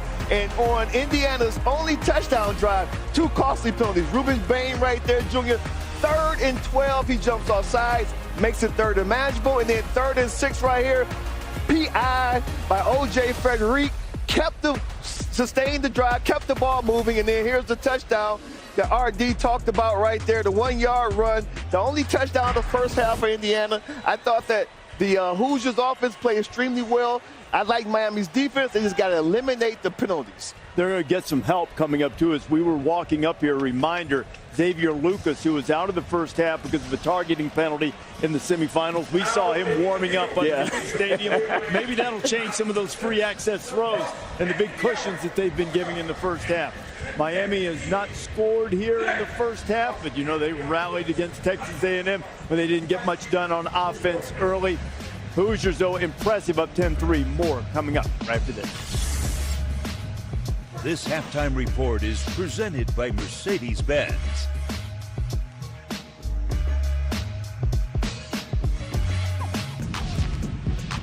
And now it's time for our Road to the Championship presented by Mercedes-Benz. Miami really could have used a field goal before the half. Carter Davis finds the upright.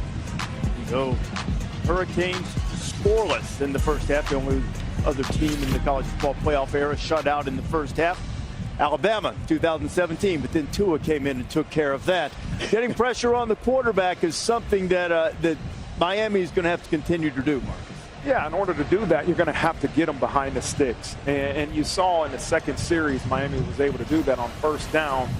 You know, Indiana runs the ball. You see Ruben Bain does a great job right here of getting a tackle for loss. Now they're behind the sticks. They run it on second down. Moton makes a play for a 1-yard gain. And most defenses are going to be able to get off the field on 3rd and extra long, 3rd and 15 like they did. It happened again in the 4th series, but the 3rd and 12 penalty now gave Indiana a chance to convert. Julie, what are you looking for in the second half? Well, first of all, I think maybe getting Xavier Lucas will help Miami a little bit. I learned one thing in the NFL, when you play against Dan Marino, breaking on the ball is overrated. So playing all this zone that they're playing and off coverage and giving them all these gift throws, they got to do something about that. They're going to have to deny the ball more. Mendoza's just going to pick them apart. They got to do a better job of getting off the field on 3rd down. And then to me on offense, they got to have a little more diversity. They got to spread the ball around a little bit more. And get Indiana on their heels on defense. I tell you, you're looking at an Indiana team that's been blowing out their opponents. It's only a 10-point game right now. If I'm Mario Cristobal, I'm in the locker room saying, listen, guys, we didn't play our best half of football in that first half. We're going to get Xavier Lucas back to help tighten up the secondary. Offensively, we got to wake up. They got to take some shots down the field because you see Indiana's secondary, they're starting to creep up to stop the run, defend the run. They're going to have to take some shots down the field, Coach. Yeah, I think the biggest thing is let's go out here and get a stop defensively. Yeah. Right? It's a 10-point game, as you just said. Get a stop, get the ball back to our offense, and then our offense got to get rolling. Yeah. You've got to have success running the ball, too. Yeah. Yeah, but you also got to do what they think you're not going to do. So, like on 3rd and 1, take a shot. Yeah. You know, I mean, they've been stopped on 3rd and 2 and 3rd and 1. Don't be so conservative, man. Caution to the wind in a game like this. Put 2 in the game and let's go. Well, you know, here's the thing, too. And you also authored a great comeback late in the game in the national championship game. Gave your team a chance. What about Indiana, though, making sure they maintain this lead quickly, Mark? Indiana's got to continue to do what it's doing and being aggressive on offense, taking care of the football, and their defense, again, has been playing lights out. Continue to do what they're doing. I mean, 14 play drives. They're keeping the ball away from the other team, and they're very efficient. they got to do a better job, too, of protecting Mendoza because he took some shots in that first half. Hey, Desmond, that's a great point. He's only been pressured 11 times in the playoff prior to tonight. 6 of his 17 dropbacks. They've at least applied some heat, and he's taken a few hits, but the Hoosiers are up by 10. This halftime report is presented by Mercedes-Benz.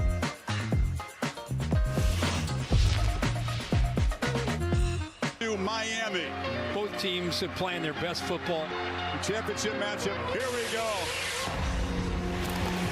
Same speed, game speed. And the Hoosiers are flexing. Touchdown, Indiana.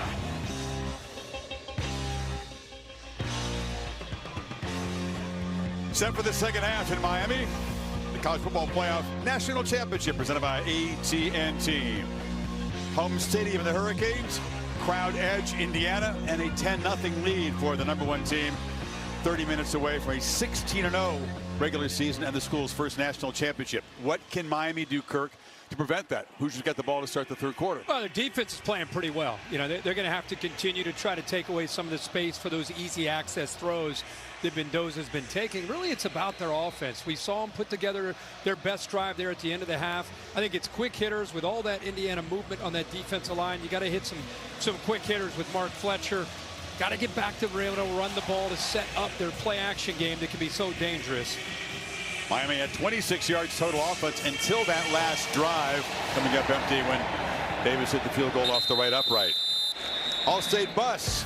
Last stop for Sam. It's been a long year. Here he is going down the racetrack outside the stadium. What's the All-State good hands play tonight? Yeah, we're going to talk about the adjustment that Indiana's made against the respect they have for Ruben Bain and company. A lot of RPOs, a lot of quick ball out. See with the alert, run the ball, get the ball out when you see the cushion. You can see how quickly he is not holding on to that ball much. Now, they only have 1 touchdown, which is a big accomplishment for Miami compared to the first 2 games in the CFP where they really just dominated. But look at that, 2.1 seconds. That ball's out of his hands. The first down run, hit behind the line, falling forward. Near the line of scrimmage is Kaylon Black. Molly? Well, Chris, Miami corner Xavier Lucas returns after missing the first half with a targeting penalty. He stayed warm by doing sprints on the sideline and told us he's going to come out in this second half with a fire and an anger. And speaking of anger, defensive coordinator Corey Heatherman gathered his defense together on the sideline before the half and said, I don't recognize you. You're missing tackles, making unacceptable mistakes. I need you guys to be detailed, disciplined. Mendoza looking to throw on second and 10. He'll be sacked. Dropped by Akeem Mesidor. The other elite pass rusher defensive end gets home. Well, I was showing you the cushion and lack thereof right here. Look at how tight this coverage is. That's different than what we saw in the first half where they gave up a ton of cushion. And now when you play tight like that, Mendoza, see how he wants to get the ball out of his hands, but he's got nowhere to go. Pump. He's kind of taking that extra hitch, and it eventually allows that pass rush. It's so lethal to get home. Yeah, that was not 2.1 seconds. That was longer that he held the ball. Now they're just going to try to run for it on 3rd and long. And Black, did he get a face mask? Sure looked like it. Early in the play, he was trying to break free. Another costly penalty for Miami, apparently. Armando Blunt looked like he got his hands up into the face mask and pulled him down. There's penalties, and then there's really crushing penalties. Yeah, they were off the field that time. They're conceding. They're going to punt, running the Personal football. foul, face mask, defense, 15-yard penalty, first down. That's 3rd and 17. First series of the second half. It's about to be a 3-and-out after that sack. Indiana's just going to run and just kind of basically concede the series. And instead, a hustle play by Blunt just gets his left hand up into the face mask and pulls Black down. And it brings the 15-yard penalty and the automatic first down. The 3rd penalty on 3rd down. Miami had about 50 more penalties on them this year than Indiana. And Cignetti hoped and believed that was going to be an edge tonight. His team playing more discipline. The first down run by Hemby. Nothing there. Holly? Well, for Fernando Mendoza to take the field on this offensive drive, the last thing he did before he got on the field was come and put this liquid chalk on his hands. I tried a little bit myself. This is actually goes on like it's wet, but in about 5 seconds it dries. It's not tacky. It doesn't get on the ball. It is not illegal, but it does give him just a little less moisture on his hands so he can help grip the ball. Have you ever had whiteout dry on your fingers? It's a little like that. Don't touch your jacket, Holly, with that hand. That's kind of a growing trend, that liquid chalk. Mendoza rolls, moves the pocket, delivers a downfield play, and it's incomplete. Surratt was trying to fight back to the football. Ethan O'Connor was defending. So it's 3rd and long again. Yeah, he's looking downfield. You know, I think he missed an open receiver with Omar Cooper. He looks downfield to Surratt, but Cooper tight coverage with Keontae Scott. It's a good matchup. He goes down. He keeps his feet. He's wide open. You can see he's a little frustrated at the end there because he knew that he was able to win that battle against Keontae Scott. That is a heck of a battle in there on the inside with those two. Scott's a tough guy. You don't see him run over like that often. Had him to 3rd and long again. Mendoza needs 9 here. Has time, now running out of it as Bain chases him down and makes the sack. 2 sacks on the possession, and Miami survives the personal foul and gets off the field. 8-yard loss there. Well, what they do is they walk up a linebacker to try to create a one-on-one. So this will occupy the guard, and now you've got a one-on-one matchup to the outside. That was Lightfoot. Evans ends up blocking nobody. So instead of being able to kick out 62 to have 2 guys on Bain, it's a one-on-one matchup, good against Carter Smith, and he's able to get home. Boy, Kirk, when that draft unfolds in Vegas, I mean, how many names did go off the board before Ruben Bain? That's what I want to know. I'm with you. I know you need quarterbacks often, but you need pass rushers too. This is Tony. Malachi Tony. Long kick gave him a chance to get momentum before the coverage team arrived. 49-yard boot, but he brought it back 17 yards. So Miami's defense still playing hard, still keeping the offense close. 10-0. Aerial coverage brought to you by Goodyear. Legends aren't born, they're proven. Let's see if Kane can get something going with Beck after this.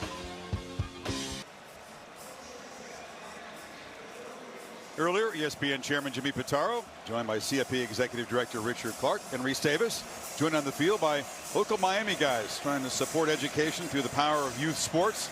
ESPN's Take Back Sports Initiative and the CFP's Extra Yard for Teachers have teamed up to invest over $4 million to support schools. TakeBackSports.org, place for more information. Miami with the defense coming out with a pair of sacks to snuff out the last Hoosier drive, takes over at the 38. Beck across the middle. Not much after the catch from Malachi Tony. Fisher was right there to drop him. It's interesting that in this era of defenses playing a ton of nickel, they want to specialize in nickel. They want more speed on the field. This Indiana defense plays with 3 linebackers. Isaiah Jones to 3rd with a go along with Fisher and Hardy. They rarely will take him off the field. That's a big part of their versatility and ability to rush the quarterback when they use 46-4 and 21. He'll rarely go off the field for that 5th DB. They'll give Tony a 5-yard gain anytime. Great job corralling number 10, not letting him get loose. Fletcher breaks free. Mark Fletcher in the foot race. Miami touchdown.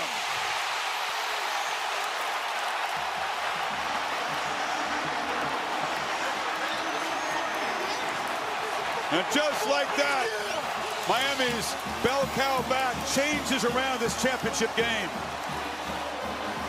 Here's his mom that's traveled all over America over the last couple years to follow her son's career. She will not fly, but she will drive to see him, whether it's Cal Berkeley or Glendale, Arizona, or wherever. 18,000 miles this year. Yeah, look at her. Look at that emotion. There you go. That's my boy. I'm so fired up for her to see that.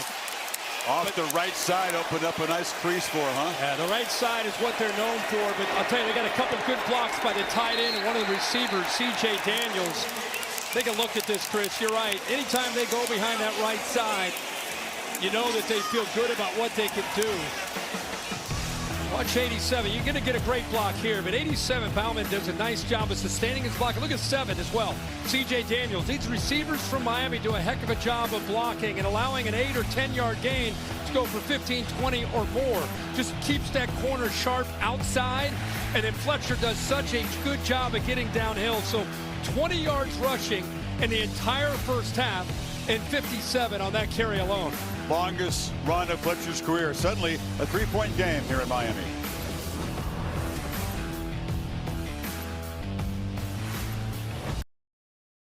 Fletcher's given this team life for Miami. He's not just the top running back. He really is the emotional leader, a pillar of the program, says Mario Cristobal. Yeah, no doubt about it. Speaking to him, he's just a guy, you get done talking to him, you get fired up about football. He just loves the game, loves his teammates, has already decided to come back next year to play for the Hurricanes.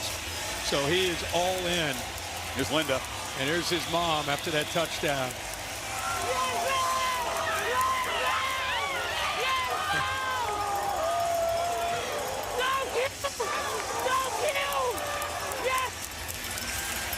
We thank you for wearing a mic tonight. Yeah. Anybody who's a parent can feel that passion, that love for their kid after a big moment.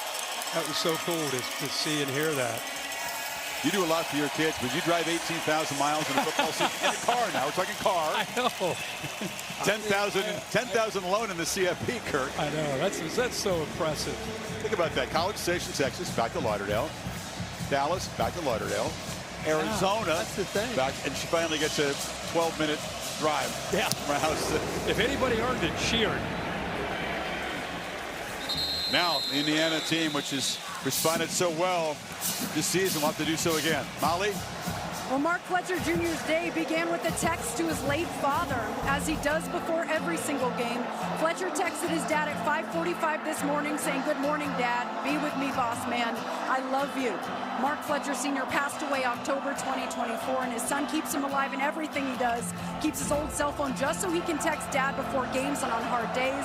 You see LLBM on his iPad. That is long live Big Mark.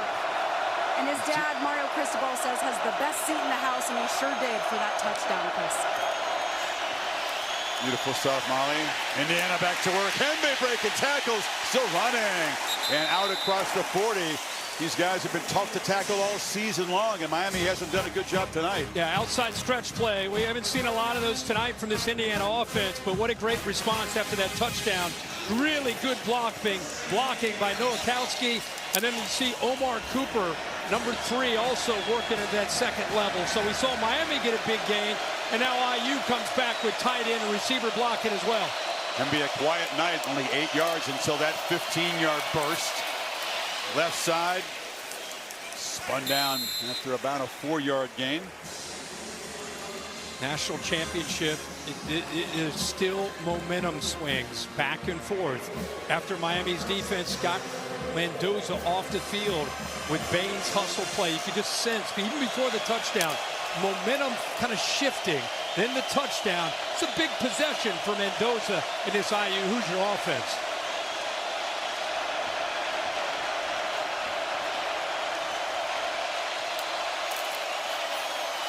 Emby again off the right side. Picks up about 3. It'll set up 3rd down and 3. Yeah, throughout the CFP, Indiana's been in control. You go back to the regular season, the reason I think a lot of people fell in love with this Indiana team, they're battle tested. Went to Iowa City. There's Moton coming off there with a limp. He's had a great first half, but they went to Iowa City. They went to Penn State, beat Ohio State in Indianapolis. They've been tested, but the last couple games they have not.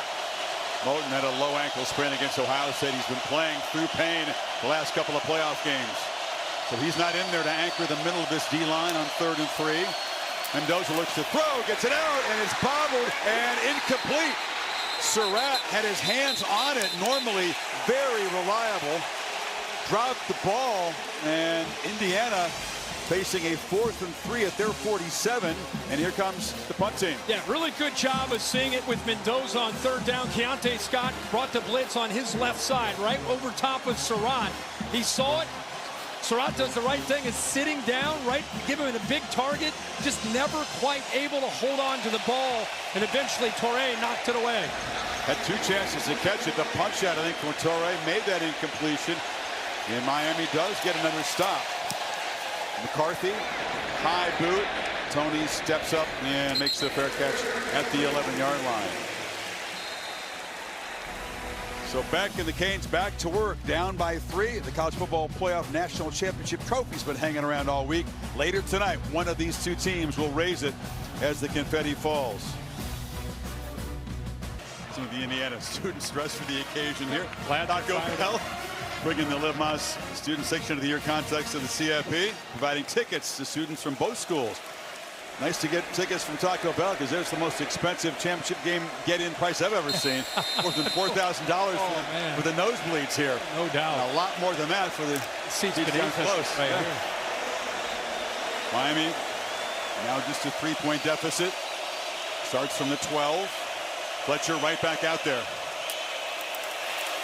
They feed him. Crimson jerseys surround him for no gain.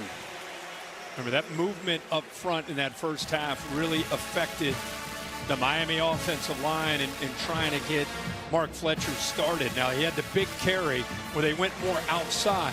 I think they came into this game thinking, we got to go inside zone, duo, inside between the guards to be effective against this Indiana team. Teams that try to go wide often go backwards. But that outside stretch play with Fletcher ended up being a big one for a touchdown. Offensive coaches call it junking up the front. Nick Saban thought Miami's O-line would be well equipped to handle that, but it's been a challenge tonight. That throw is too low for Tony. It'll be 3rd and long. A good job of moving him around, keeping his defense guessing. He actually had some space out there, but Carson Beck just unable off to his left, put that ball on that backside shoulder. We can make a play on it. 0 for 6 tonight on 3rd down. Hoosier fans here in Miami on their feet.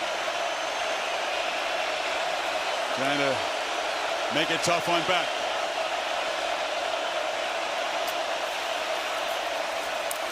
Across the middle, Daniels can't come up with it. Jamari Sharp was in coverage. And the Canes go 3 and out. Chris, they go away from Pons, try to find a matchup that they like, and they got the matchup that they do like. And Daniels going up against Sharp. It's a bang-bang play. Bill gave us the clean, like it's okay. It's just good, though, if you can get away with it and grab a receiver's arm so he can't get it up to touch the ball. That's how they coach it. And they do. They do. When you look at it in frame by frame, it's interference. But on the field with the officials, that's a good play by the DB. Dylan Joyce in his end zone. It's a line drive point away that Brady's going to watch bounce out of bounds. Not a great one. And Indiana's going to be set up near the 43-yard line. Kirk, the 39th annual WWE Royal Rumble. January 31st, Saudi Arabia. Cody Rhodes will be there. You can stream it exclusively on ESPN, unlimited plan, live or on demand using the app. 2 o'clock Eastern, 11 a.m. Pacific on the 31st. You vowed to get me to a WrestleMania one We got to go. We got to go. I went last year with Allie. Do it. Sat in the front row, and I was mesmerized by the entertainment. I really was. We'll go this year.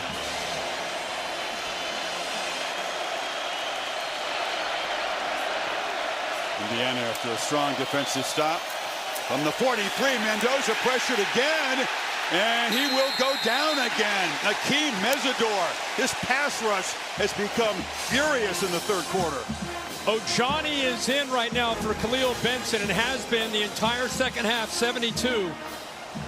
He just goes around him. Again, you get caught up with Ruben Bain in that spot, but they're moving these defensive linemen around to try to create matchups that are more favorable. He almost did that kind of frog jump almost with his left hand on the football to knock it away from Mendoza. Lucky to hold on to that. Very good hand strength. That looked like Mesidor would be able to force that ball out. 2nd and 18.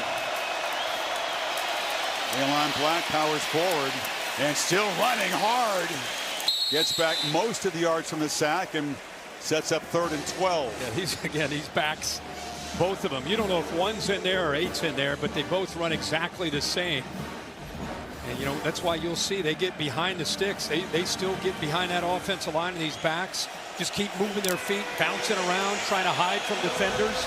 They got a shot here now on 3rd and long. Let's watch for Ruben Bain. He's going to now go back to the offense's right side. Mesidor will be on the blind side. Better believe Mendoza's thinking get the ball out quickly. Yep. Play clock at 5. Miami doesn't bring extra pressure this time, and the ball is out. Surratt tried to make one of those back shoulder catches right in front of the Indiana bench. Hoosiers wanted a flag on Frederic, did not get one. Boy, this has been so different since Xavier Lucas came back on the other corner. Yeah, they're tightening up the coverage. Frederic here, watch again. Watch him, he's almost expecting that back shoulder fade. Bill, what are your thoughts on this one? He's been handsy most of the night. Both of them, though. Both of them are grabbing on each other. And because his head is turned to the quarterback, I feel like you guys are allowing that a little bit more, right? They're letting them play on pass situations tonight. I got no problem with that. Mutual combat. You taught us mutual combat the other week, right? I didn't want to repeat that, but yes. Tony back. He'll catch the ball at the 5. Risky move. Spun down after a 2-yard return. And Miami once again is going to be pinned back deep. A 54-yard boot by McCarthy. Devin Boykin made the stop. Riley Nowakowski, a wrinkle here. The tight end runs it in from fullback. And then in the third quarter, Mark Fletcher, career-long 57-yard race. Miami's defense has stepped up after halftime. But Indiana pins the Canes deep at the 7 for this possession. Midway third quarter. Not much from the Hurricanes passing game. Beck just 54 yards, 7 completions. Tony's been held in check. 4 receptions, all of them short. Option 1 is Mark Fletcher off the left side. Bulldozes, earns 3 yards the hard way. We get deeper into this second half. The battle up front is going to be fascinating to watch. Both these teams, again, pride themselves on being the most physical team. This is where you really get tested physically and mentally. Some tempo from the Hurricanes. Empty backfield on second down. Beck looks left. Ooh, dangerous throw. Threw it right into the vicinity of Aiden Fisher, who got his hands on it, and Isaiah Jones was right there. Yeah, let's watch Jones. Remember I said they don't bring in a nickel very often? Jones has to have that kind of versatility. He's playing out in space like a nickel.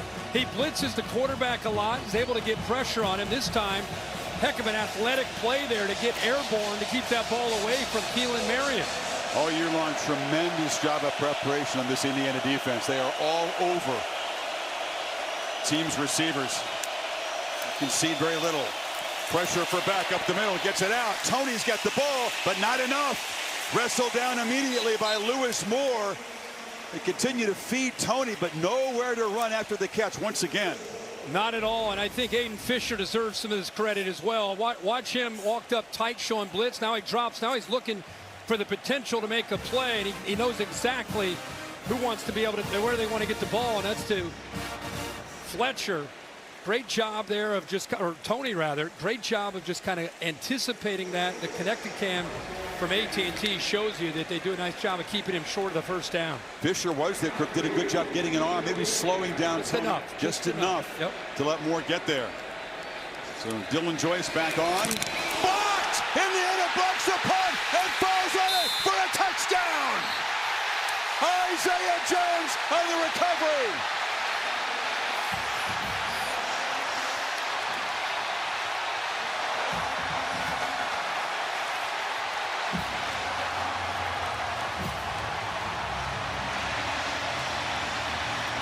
I mean, if you're an Indiana fan, Mikhail Kamara made so many plays a year ago. Hasn't had as many as far as the stats are concerned. And now in the biggest moment and the biggest stage, the veteran and the leader, one of the JMU transfers, comes around that right side, gets a handout, and blocks this punt for this touchdown. Blocks in back-to-back playoff games. And the 4th one this season, mentioned earlier, that's now the 8th block from Kurt Cignetti since he hired Grant Kane as his special teams coach a couple of years ago. It's a weapon, they use it, and they've reclaimed momentum. Just incredible if you watch this, and how happy are you for this guy, because there's so much pressure to make plays. Comes around that right side. Miami has they got personal protectors there. 87, Bauman just kind of lets him go by. Look at 87, he's right there. Just lets him go by. I don't even think they're in an all-out effort to go get this. I just think he worked around the corner, realized he was in there, got his left hand in there to be able to knock it down. Jones jumps on top of it for the touchdown. Mike Black, my spotter, who's our kicking specialist, says 2.25, Kirk. That was too leisurely as he kind of rolled out to his right to get that off.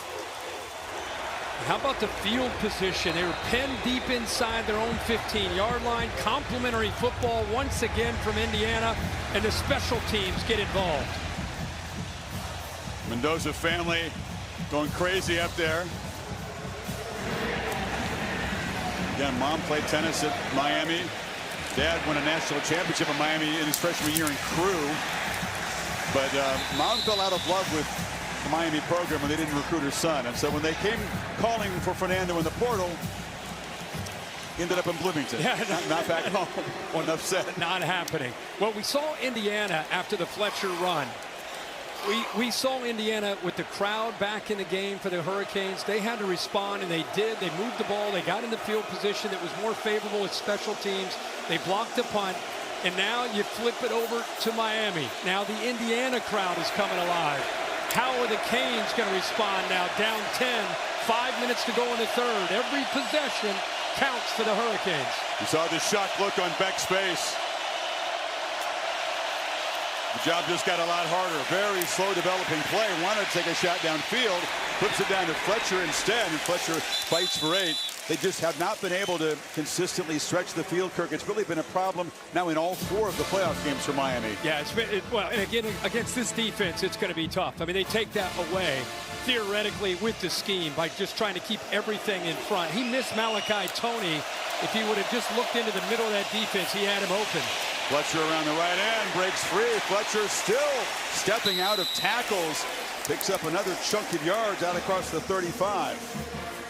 How many backs do you see in college football anymore that have this build? 6'2", 230 pounds as a tailback. There's that stiff arm with the length that he has, able to keep Fisher at bay. There's another great block by Malachi Toney. Another block there by Keelan Mayer, or actually C.J. Daniels, to get him to that second and third level, that IU defense. He has a breather as Marty Brown comes in. They fake the pitch to him, and Beck pitches downfield, and it's incomplete. Broken up beautifully by D'Angelo Pons, who arrived in time to dislodge it from Bowman. What a game he's playing. Oh, he's playing great. You know, he's known for his ability to cover, but this time, because he's playing with zone eyes, he's able to respond and play. That looks like shoulder to shoulder to me, Bill. I don't see any contact at all. No, he did launch up, but nothing to the head neck area. It looked like it was all in the shoulder. Yeah, I'm so gun shy. I get so nervous when any defender makes a play on a receiver. I'm just waiting for a flag to come in. I'm glad we didn't see one there. Worth mentioning that he's 5'9", 173. Plays with a ton of heart. Always will have a chip on his shoulder, he says, because people have overlooked him because of his size. Didn't have a lot of offers. One of those guys who went to JMU. Signetti spotted his talent and then makes the journey to Bloomington. And you're talking about specifically with the 2025 Indiana Hoosier team, the secret sauce of who they are. Not just the JMU guys, but you go through this lineup and you look at guys and where they transferred from. Texas State, Kent State, Navy. These guys feel disrespected, and it's a collective group that plays with that big chip on their shoulder. Miami had been on a roll on third downs in the last couple of games, but not tonight. 0 for 8 as Beck tries to scramble and create on the move. Steps back, still trying to buy time. Right downfield, Daniels works free. C.J. Daniels waited for his quarterback to finally spot him. Play to the 35, picks up 24 yards. What a job of working with his quarterback, C.J. Daniels. I want to try to show you where he is. He's right here, but watch this effort because his quarterback's going everywhere. He's to the right, he comes back to the left, and then he's finally able to separate and pull away from Sharp. And how about the job there by Carson Beck identifying where to go to the ball. We saw that against Ole Miss when he looked backside and found an open receiver for a touchdown, and that's their first conversion on third down, and a big play by Beck. Now Beck, screen, and like Joshua Trader, they put a knee down when he made the catch. Yeah, that ball was thrown a little bit more upfield. It makes me think that because we haven't seen a ton of Moore, he's a true freshman, maybe he runs this route not at the right depth, so the timing and accuracy off a bit there. You can see he was expecting him to be in a different spot, so it's a little thing, but it affects the yards after the catch. Now, that had a chance to be a big one if the timing was right.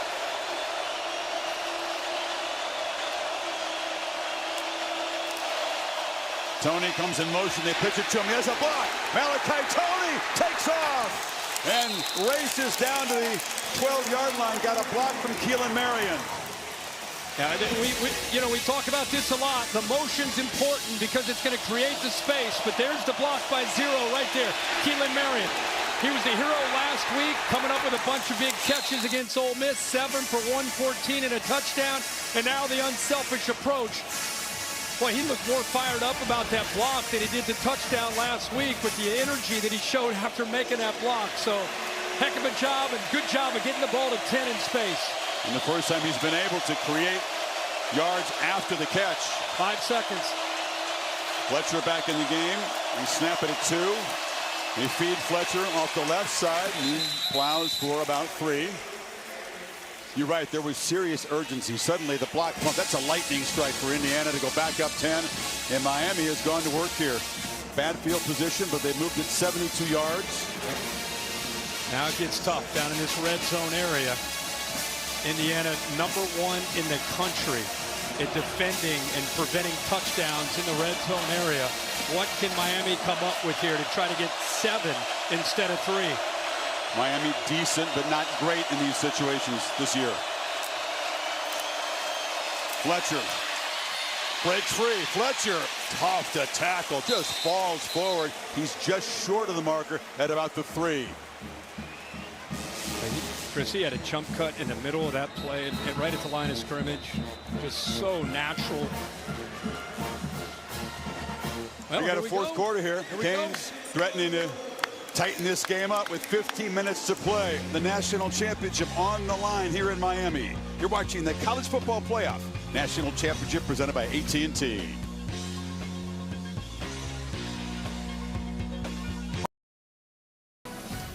Set for the final quarter. The CFP National Championship presented by AT&T. Indiana trying to complete one of the great seasons we've ever seen in this sport, up by 10.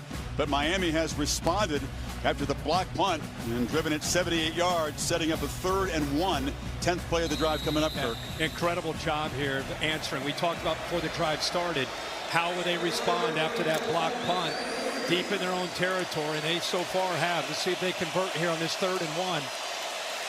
7 offensive linemen in there. 7 O-linemen and a tight end.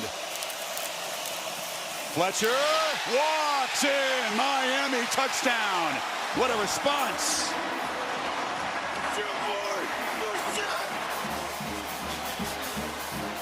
Linda's son's got 2 tonight.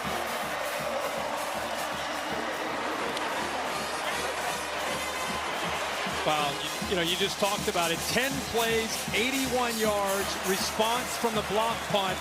They used Malachi Tony on that orbit motion to kind of catch the defense's eyes. We'll show you in a second how effective that was. So instead of just trying to pound it in there for the yard, that right side opened up, and he's able to just kind of walk into the end zone. But that motion really affected things. Davis makes it a 3-point game. Beck has some things going there. It was a 25-yard play to Daniels was the big play of the drive. Yeah, you go back to really getting back to the bread and butter. Offensive line, running game with #4, great blocks on the perimeter. He is determined with the way he's running the football. This is what you alluded to, the 3rd and 6. Somehow scrambling around. Heck of a job by Daniels to get away from Jamari Sharp. And then you get a screen, get the screen, get it going to Malachi Tony. Picks up a beautiful block right there by Keelan Marion. Then we get to the AT&T connected cam clicker. Watch the motion coming from the left to the right. You see the 2 defenders responding. Watch 4. See, he sees the motion. See a defensive back coming as well. They both go with Malachi, concerned with him potentially getting some kind of jet sweep, but instead they got a touchdown for Fletcher. I mean, moms everywhere. You have to appreciate the sacrifices you make for your kids, the lengths you go to just to be there through every moment in his career, and Linda having a night. The second half's been a different story for Mark Fletcher, different story for the Miami Hurricanes, different story for his mom. Everybody's happy if you're a Hurricane, but now your defense has got to go back out there again against Mendoza and the Hoosiers. This cool, clear night in Miami. Aerial coverage brought to you by Goodyear. Tried, tested, proven, legendary. Well, I said that Miami defense has to come out here against Mendoza. They sure have had answers with tighter coverage. Xavier Lucas back after being out the first half, not able to play after that targeting call in the Ole Miss game. So he is back. They've been tighter in coverage. They've sacked Mendoza 3 of his 6 dropbacks, and they've got him off the field 3 times. This offense has been, they've punted 3 times with 3 possessions. Yeah, he's 0 for 3, so 3 pass attempts and 3 sacks. That's what's happened. We talked about since intermission, a dramatic change, but he's responded all season long. Never flinched, been at his best when he's needed to be. This is one of those moments. Black beginning to do a better job containing the Indiana running backs. Chase Smith made that tackle. Yeah, and I think what's happening is the interior of this Miami defensive line is just holding the point. They're not able to get up to those linebackers of Corey Heatherman, and these linebackers are clean. They're getting downhill, able to help out in that interior run game. Remember, their whole goal as the Canes defense is win those early downs and try to get Mendoza into those obvious passing situations to get Mesidor and Bain going. Second down run again. Black bursting free. Just running through arm tackles. First down across the 40. I can watch this guy run the football all day. I just love his style. I love how he runs so determined, running through arm tackles. The left tackle, Carter Smith, had his best block of the night, able to sustain a very, very tough and challenging block against Justin Scott. He had to hold it for a while with his backside to the hole, which gave Black a chance to get downhill for that first down. Black, 24 years old. Hemby's 23, representative of the way Indiana has built this team with very experienced, well-traveled players. A dangerous throw on the edge. Ethan O'Connor almost jumped the route in front of Cooper. Well, he's been doing this all night. He sees cushion. He thinks it's free access. Let's take it. It's an alert. Look at the reaction, how quickly 24 drove down on that football. Almost as if he's baiting him. If I go off, he's going to think he's open. He's going to take this throw. I'm going to jump it, try to get in front of it. So good job of recognizing that, almost baiting it by Ethan O'Connor. Still looking for his first completion after halftime. There's Mendoza. And there it is to the edge. Cooper has some blockers. Over Cooper with his quick burst. Good help on the edge from his teammates, and the gain is 19. Well, Miami was confused. They were trying to get enough defenders out there. You can see that they're kind of looking around, making calls. The problem is you got 3 against 2. 2 to be able to make the block, as you'd expect. Nowakowski's out there to be able to make that block. And, you know, much like we talk about on the other side with Tony, Cooper doesn't need a whole lot of room. With those blocks, easily able to get first down yardage. Hemby back in at tailback. Indiana trying to answer Miami's answer. Up the play fake. Mendoza will take off. Darts up into heavy traffic. Mesidor and Bain combine on the stop. He picked up 1. Gotta believe that not blocking Ruben Bain was definitely not part of the strategy here. 37, Nowakowski comes down. And there's just a bust on that right side of the offensive line. I don't know if they were trying to just kind of bait Bain to maybe collapse and hit that slide route quickly to Cooper, but the play just completely blows up. Lucky to get some positive yards. Right tackle has been a problem tonight for Indiana. They're trying to survive it. There's a second down run from Hemby. Bangs forward. Wrestled down after about 4. It's one thing to put yourself in position to make the tackle, and then you get that energy that Black runs with, and you're just holding on for dear life. You better bring it to him. Even though he's he's not the tallest, but he's 211 pounds, and he's a strong guy, and he runs with that power. You got to get low, and you got to really try to meet force with force when he runs the football. Huge play here. Need 5 on third.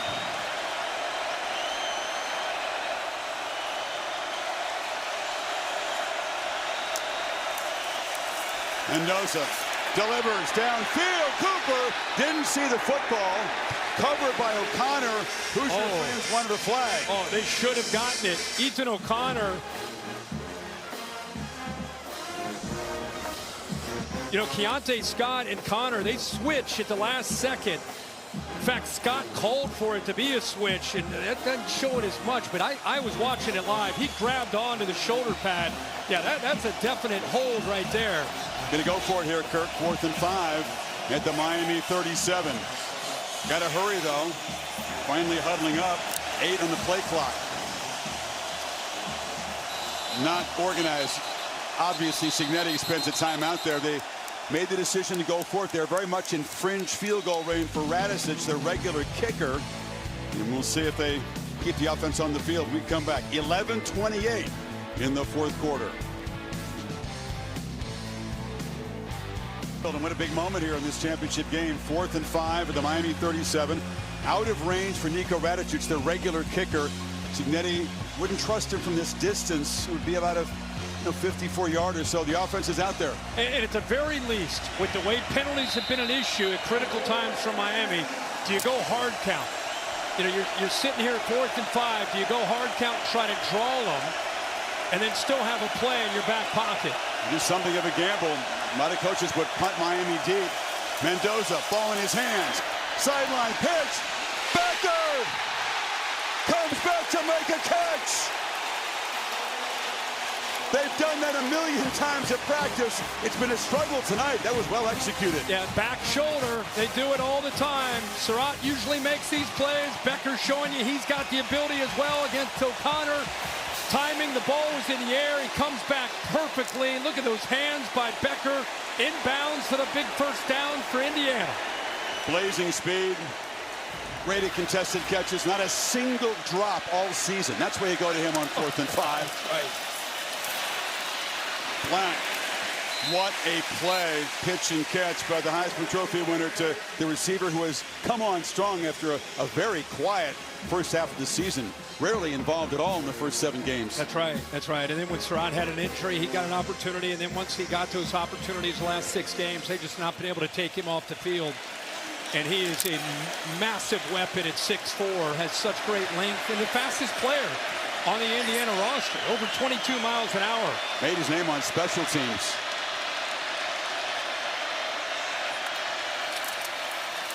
Black. In the heavy traffic, it'll set up 3rd down and medium. They did really a good job of spreading that Miami defense out in man-to-man coverage. They knew exactly what they wanted. When you defend Indiana, there's 2 things that come out: slot fade and the back shoulder. Those are the 2 things you know are coming. You just don't know when they're coming. You practice them all week with good eyes. And then on the most pivotal play of the game, they convert on 4th down on the back shoulder. Another really pivotal play, though, Kurt. Miami forces a field goal attempt. It's a 1-score game. Indiana punches it in. Huge. Up double digits again. Mendoza across the middle. Too high. Trying to find E.J. Williams. It was O'Connor in coverage. And Miami will apparently force a field goal attempt here. Yeah, in college football, when you see man-to-man and you got a corner you think you can attack, and this right now, they're going after O'Connor. 24. They've gotten him a few times. Could have been for a holding call. And this time, you know, you're wondering as well, they find those matchups. But they are eyeing 24 without a doubt. Oh, no, they're going to use another timeout here. Yeah, they waited a long time. I was thinking, wait a second. Is he going to go for this? I was wondering 4th and 7? Well, wait a second. But he decided late to run the field goal team out. There wasn't nearly enough time on the play clock to get things settled. Wouldn't that have been your reaction? Yeah. To go for it again? Yeah. There's no way he's going to get. Well, you brought it up. If they can get another touchdown, it's make it a 2-possession game. It's worth thinking about. So here's some Davis from 50. Yeah. Missed field goal, the Fletcher touchdown. Canes are finally on the board. We had a block punt by Kamara. Jones jumps on. They go back up by 10. The Canes respond, cut it to 3 with another Fletcher touchdown. And now we got Indiana converting on a 4th down to keep this drive alive. And now Cignetti talking about it. Looks like he has determined that they're going to go for this. And I think that what's at stake and the potential of going up by 2 possessions, maybe too much to pass up, and you worst case pin them inside the 15 if you don't get it. Well, I mean, the same number, Mendoza and Radicic, the kickers, both number 15s. We're trying to figure out who do you want out there.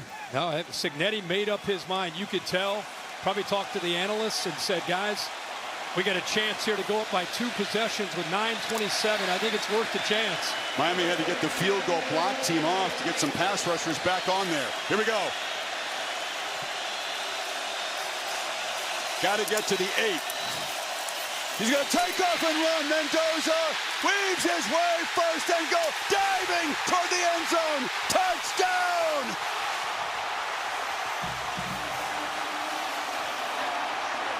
That's where he won the Heisman Trophy.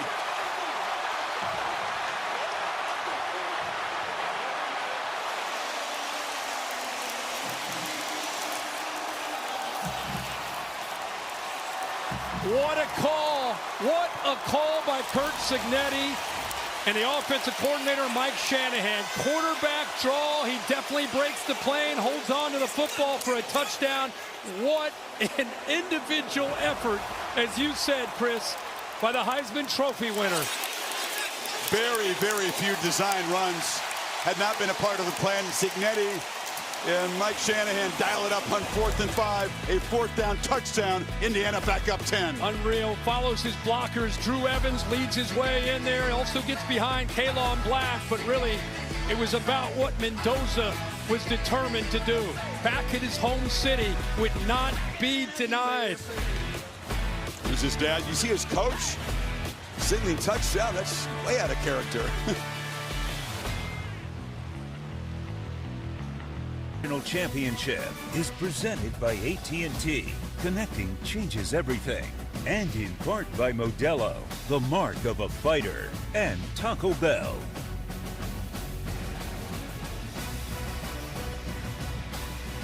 There's a 4th down touchdown.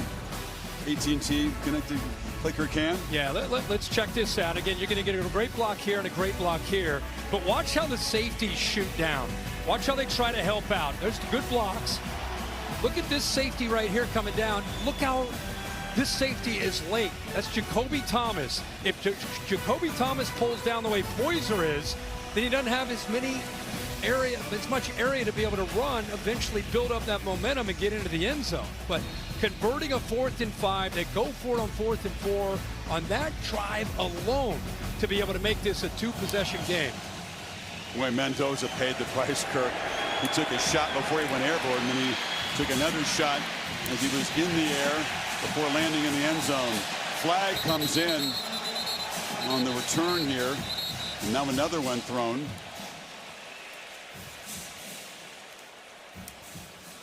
It's going to be a hold on Miami, it looks like. Yep. Which once again will back them up with poor field position. Down 10 again, 9:11 to play. During the return, holding number 22, receiving team, 10 yards, half the distance to the goal. Still 1st down. There's Max Mendoza, Fernando and Alberto's younger brother, reacting to Big Brother's touchdown.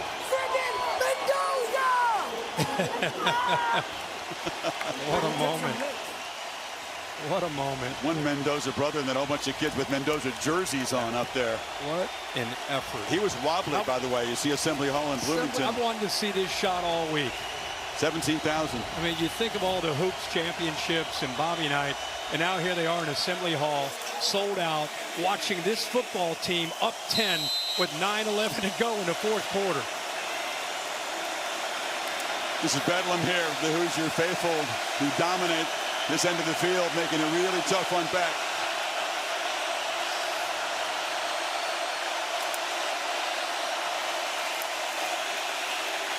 From the goal line, flip short, Tony breaks free. Malachi Tony always so dangerous with the football.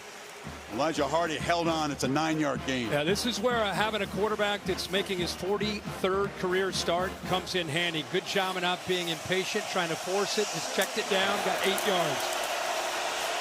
Miami playing, obviously, with tempo down 2 scores. What an enormous call. Offense on the field. Then he sends the field goal team out, but running out of time, calls the timeout, puts the offense back on the field.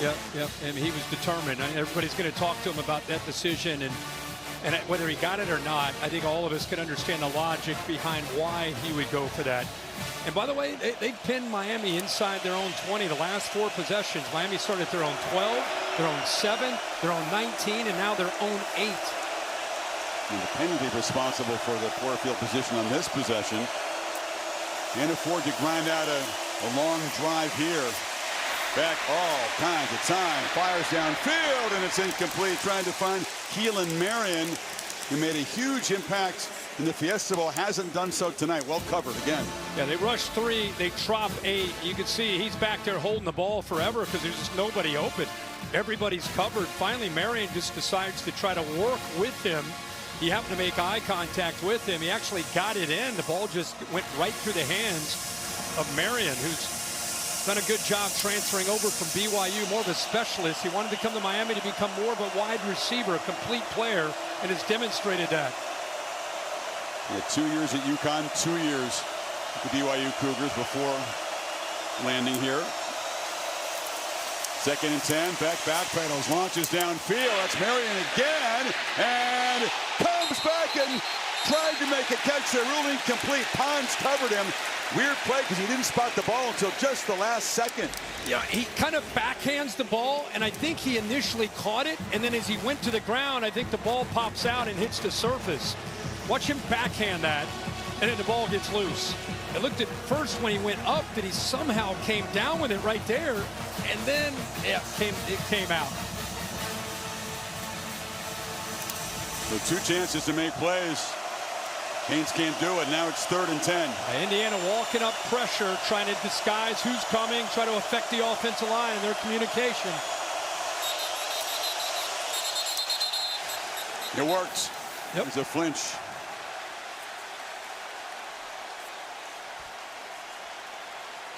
False start, number 63. Offense, 5-yard penalty, 3rd down. That's why that gutsy call on the touchdown was so huge. Yep. Now, Miami with a 3rd and 15. Cristobal would not want to have to punt it away, but you almost have to if you don't make the first down here, don't you? Yeah, you do. And you wonder, he's sitting in that stance as an offensive lineman. Look where they are. The loudest part of this stadium as far as Indiana Hoosier fans. Their home stadium. Yeah. Beck has time against the late rush, and he delivers a strike. Alex Bauman, the tight end, found space and picked up 22. Boy, he did put such a nice touch on this ball. And Bauman, who worked outside off of that motion, just sat right behind the linebackers. He put it right over top of them. Beck again, delivers across the middle. It's Tony. Malachi Tony splitting defenders and weaving his way deep into Hoosier territory. And just like that, with 2 plays, Miami's still in the hunt. And I really think this tempo is affecting the communication of Indiana. This is a disciplined defense that very rarely gives you very much to work with as far as the spatial recognition there by Carson Beck. He's not used to seeing that. They've done such a good job of taking away Malachi Tony downfield with bracket coverage inside and outside. He just hasn't had a lot of room to run after the catch. That time he did with this tempo. 41-yard play. Hoosiers did a great job early on containing number 10. Now he's getting loose. Beck off the hands of Fletcher, and that's a dangerous play. So many interceptions for Indiana. And plays just like that this season. Yeah, every route was at about 5 yards. Nobody was downfield. And instead of just giving up on the play, he was determined to try to at least get some positive yards, try to sneak it in to Fletcher. Very crowded where he tried to throw that, again, with 8 dropping in coverage. No turnovers tonight for either team. Miami inside of 7 minutes. Essentially come away with points on this drive. Tony in the backfield there. He's got it on the pitch. Tony breaks free. Malachi Tony spinning, scoring!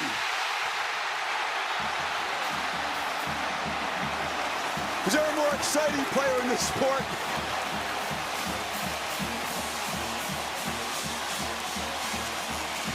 Now this is really an outside stretch play. You know, I mentioned he was in the backfield. This is really a outside zone run to the right with Malachi Tony. Good job by the offensive line. Just a different wrinkle with the formation. But he is so instinctive as a ball carrier. You see it when he catches the ball downfield. You see it now in the backfield as a running back. How great, Kirk, has his second half become? He got 5 touchdowns after halftime. The last 2 teams standing in the center of the ring fight for this championship, just throwing punches and taking punches from each other. Malachi Tony makes it a 3-point game again. 6:37 left.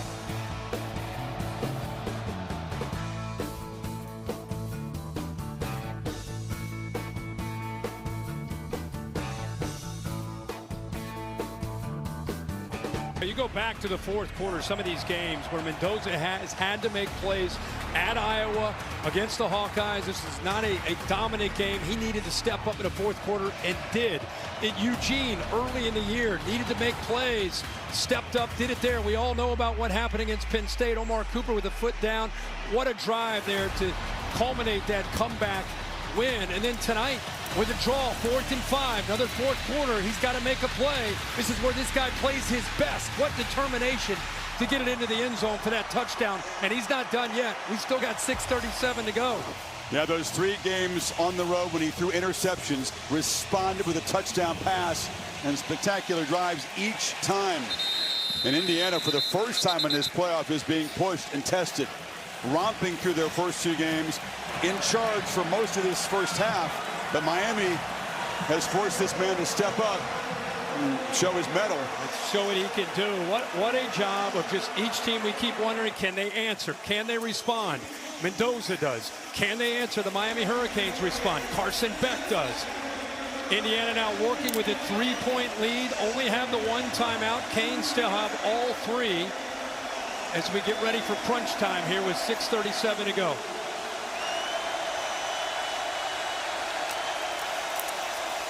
Hemby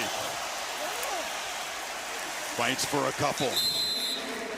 And Indiana lean on this running game here. Can they grind it out the way they did pretty consistently in the first half? It's been tougher after halftime. You know, this is a boxing match where it's not the knockout, Mike Tyson knockout punch. It's going up against a guy that's working your body, and he's scoring a lot of points back and forth. And now you're in that last round, right? Can you endure all those body blows and now fight back in the line of scrimmage at that defensive line spot?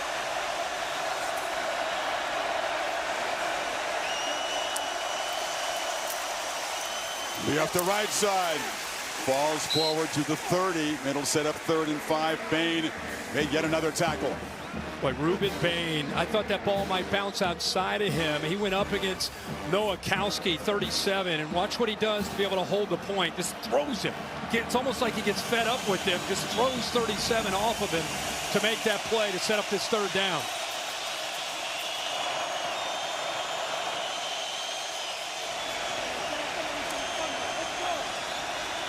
Remember, Becker, they got a lot of options. Becker is in the slot at that bunch. He's kind of at the apex there. Cooper comes across in motion, now goes back. Mendoza rolls that way. Pitches it short. Nice play design. Cooper, just enough to confuse the defense. They convert on 3rd down. Move it to the 45 with a 15-yard gain. Yeah, I'm just so surprised that the defense didn't respond better to Cooper. You can see there's confusion. They're trying to get on the same page. Nobody. Little yo-yo back and forth. They didn't communicate. Lucky they didn't get a penalty there out of bounds. But see how the defense, the secondary doesn't respond to this. Again, once again, 3 Indiana receivers, only 2 Miami Hurricanes out there. Toussaint was trying to get guys organized at the last minute. Secondary did not respond. Huge conversion. Cooper in motion again. They feed Black off the left side. Don't take that gain on first down. Picked up 5. That time they used Cooper in motion. Release him right inside, right about at the left tackle. He gets up about that second level, is able to work on that safety, give him a little bit more positive yardage.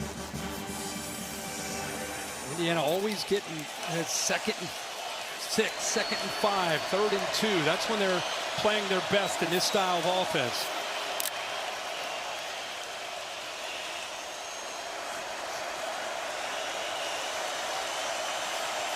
Nowakowski in the backfield. Black to the right of Mendoza on this second down run. He's hitting the backfield and he's dropped. That time Bassett came straight downhill. It's a 2-yard loss. Sets up 3rd and 7 now. Yeah, Bassett ended up getting through, but they also walk a safety up. Watch Bassett here, but watch the safety. Because that safety showed up, it affected Pat Coogan, the center. He couldn't take both of them. He ended up taking the safety, and that freed 31 to be able to shoot a gap and get into the backfield. Here we go again. Then Mendoza one more time produce on 3rd down. Clock nearing 3 minutes. Big matchup right here. Some confusion. Week 2 in the play clock. Mendoza pitches downfield. Becker makes the catch again in front of O'Connor. Nobody stopped that all year consistently. And not tonight either. They keep going after 24 O'Connor, and they keep going back to that back shoulder fade.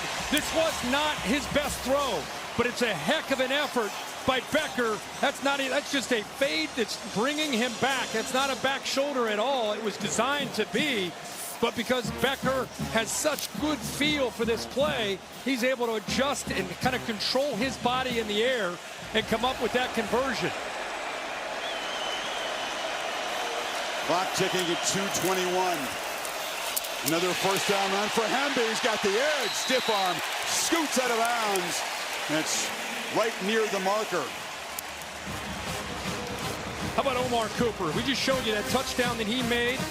Watch him here. He wants to block this safety and make the corner have to tackle. Watch him kind of nonchalant. Now he goes for the safety. Huge collision. And force the corner to have to make that tackle. Great job right there by Omar Cooper. Jacoby Thomas, he didn't know what hit him. Clock will run down to the 2-minute timeout. Miami does have all 3 of their timeouts remaining. Can the Hoosiers put it away with a touchdown, win their first championship? Can Miami force a field goal try, give Beck one more chance? All to play for in the final 2 minutes here of the championship game.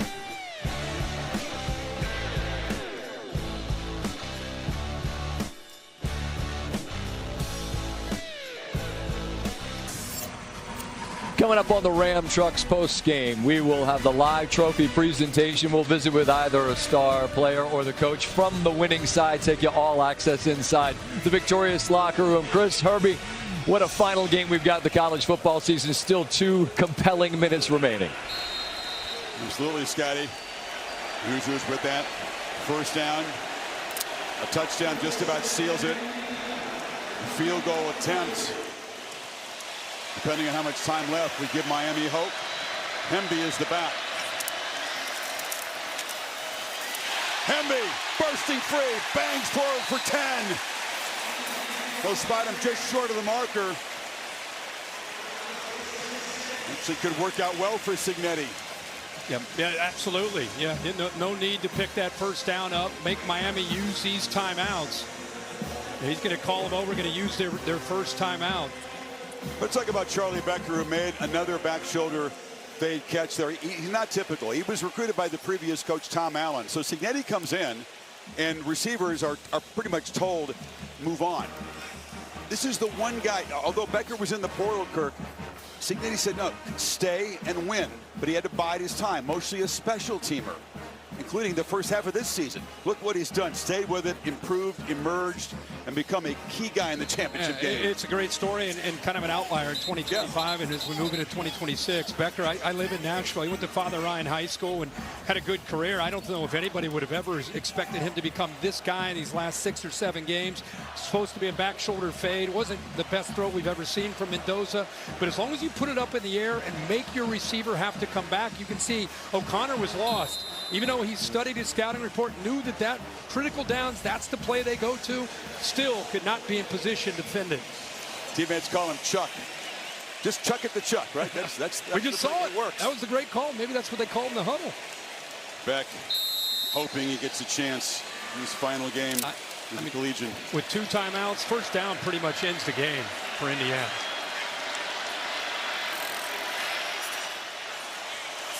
Miami unable to prevent a big gain on that first down. You're right, that is crucial now. Whistle. Yeah, they had movement. I think he had movement on the left side by Indiana's offensive line. Oh my goodness. Team known for its discipline does not make mistakes like that. I think it was Carter Smith, 65. Prior to the snap, false starts. Number 65, so offense, Walter Camp 5-yard penalty. Second down. Outstanding left tackle. Oh yeah. With a pro future. Yep. Yeah, you see him on the far left. Just a little, tiny little movement. First time they've been penalized in the second half, and that moves it back, and suddenly that's a lifeline for Miami's defense. Yeah, it's huge. Rangers can still finish the job here, though. Hemby, no, not much, maybe a half a yard, and Cristobal spends another timeout. Ahmad Moten plugged the middle. You know, that interior, the Miami defense often gets overlooked because of Bain and Mesidor on the outside, but they've stepped up on that play. Capital One rewarding performance. Indiana's gotten big play out of special teams here. This is the block. Mark comes off the edge. Slow developing punt there. Jones falls on it. And then this play, which will live forever in Indiana lore if the Hoosiers hold on and win this. Mendoza taking 2 shots. Well, I think it's 2 things. It's the play and the effort, but the decision to go for it by Kurt Cignetti.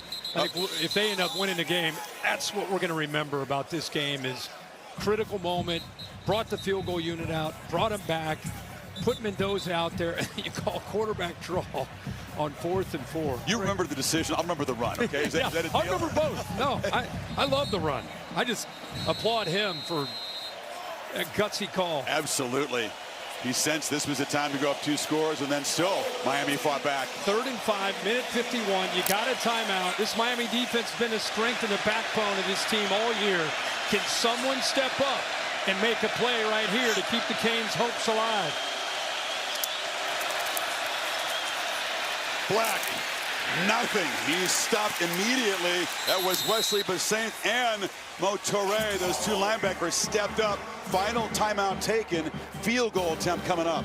Yeah, heck of a job up front by this defensive line, eating up those linemen who would love to be able to climb up and get to those linebackers. But you see 31 and 1, both getting downhill, both able to stay clean because of the effort by those defensive linemen. So that little flinch by Carter Smith on 2nd and 1. They're about to just take an easy first down. The game is over.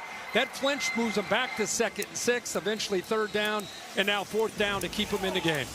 Hoosier fans hoping that's not going to come back to haunt them.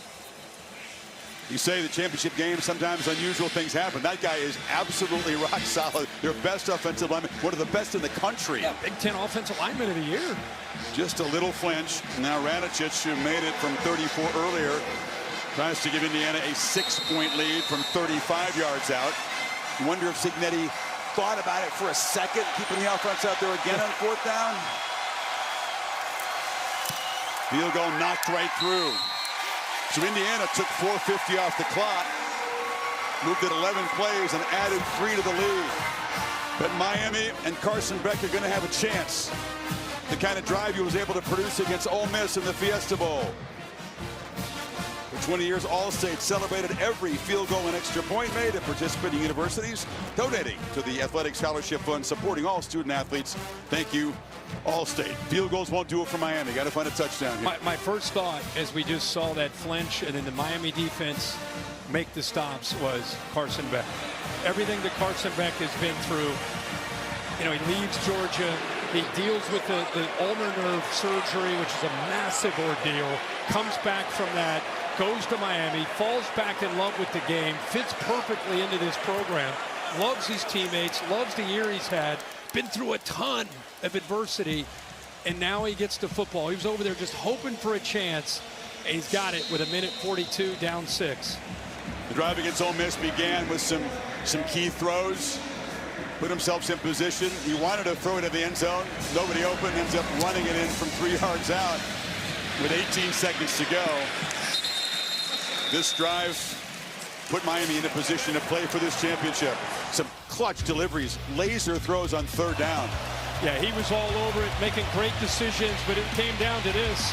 His 3 receivers went from the left to the right. Man coverage doesn't take off that often unless it's obvious. He saw it. Here's Ray Lewis. He said that after the Ole Miss game, or after the Ohio State game, he said, Ray Lewis told me, hey, go down there and win it for us. And I think he did it again. Round 2. Hey, man, go have some fun. Go down there and win another one for us. This time it's the Natty.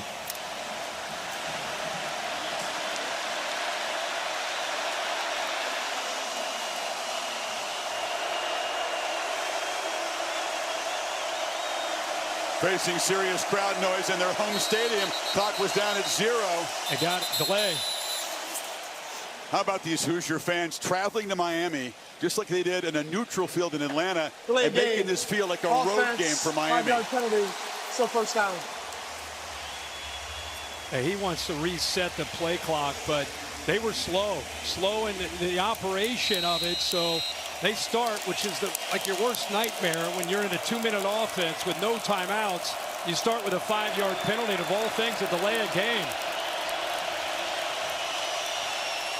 Of all things in your home stadium, because the crowd is too loud. It's crazy. Yeah.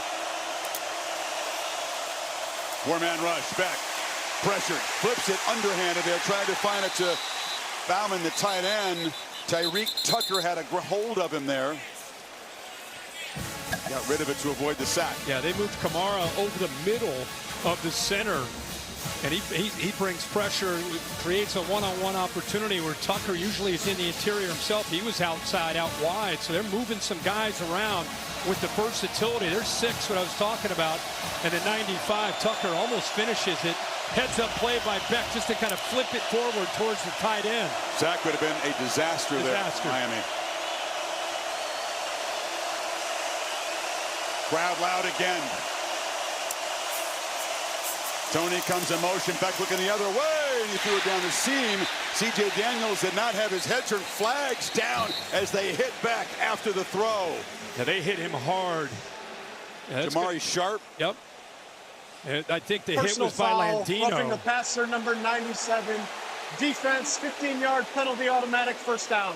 It's big Mario Landino. Beck kind of up and staggering. Yeah, after he threw this football, he gets hit. Bill, what do you think of that one? I support the roughing the passer call. Okay. Well, Miami catches a break after it looked like would be an incompletion after the delay of game. You're looking at 2nd and 15, still in the middle of that Indiana fan base, the loudest part of this stadium. So they catch a break, get it out to the 35. Beck's got to regroup from that big blow and deliver. Miami still 65 yards from the end zone. Underneath, Marty Brown's got it. Brown breaks a tackle. It's a 1st down at the 46. Picked up 11. Fox stops for a moment here. Again, rushing 3, dropping 8. Everybody is deep. Heck of a job by Beck. Recognizing, just check it down, get that 1st down yardage, stop the clock. Beck again, nobody open. And fires. High ball, catch made in Indiana territory. I think Tony went up high. Yeah, Tony ends up catching the ball, and Jones, as he hits him, almost secured the ball into his chest as he took him into the ground for the reception. Beck, long pitch to the sideline, catch made by Daniels, spun down inbounds by Sharp. Again, no timeouts left. Fox stops momentarily as Mendoza can watch on one knee. Yeah, Beck has had complete control. Hand signals, everybody on the same page, ready to go. Indiana's going to call a timeout. That clock had started moving, a few seconds ticked off, and Cignetti wants to spend his last timeout right here. He had burned a couple earlier. Yeah. So neither team has a timeout left. How good is this? Back and forth in the second half. And as you said, Carson Beck, both coaches have said this will be a heck of a movie, however it ends. Well, the last 51 seconds of this movie are about to unfold, and somebody's going to have a truly incredible season. The Hoosiers will be 16-0, national champs for the first time, or Miami is going to once again win a fourth playoff game and win their first championship in like a quarter century. Whoever ends up winning this, it's going to be crazy. Big thing for Indiana. They're going to try to protect the sidelines, keep everything in bounds, keep the clock moving. And if you're Carson Beck, remember, 43 starts in his career. He knows exactly where he needs to go with his football. Right now he's trying to free up Malachi Tony, but remember, last week, it was Keelan Marion, number 0, who stepped up against Ole Miss at critical moments on the backside to make some big plays over the middle of that defense of Ole Miss. C.J. Daniels is the veteran presence. He's on the right side, but D'Angelo Pons is across from him. Brown is the back. Beck steps up, delivers downfield, intercepted! Jamari Sharp makes the pick that will clinch Indiana's first national championship.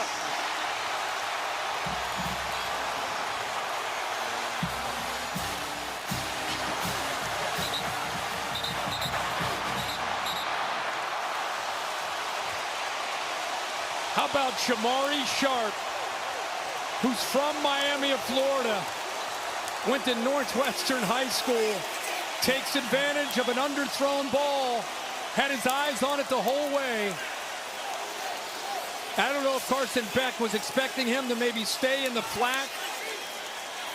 After the interception, unsportsmanlike conduct, number 22, defense. That penalty will be enforced half the distance to the goal.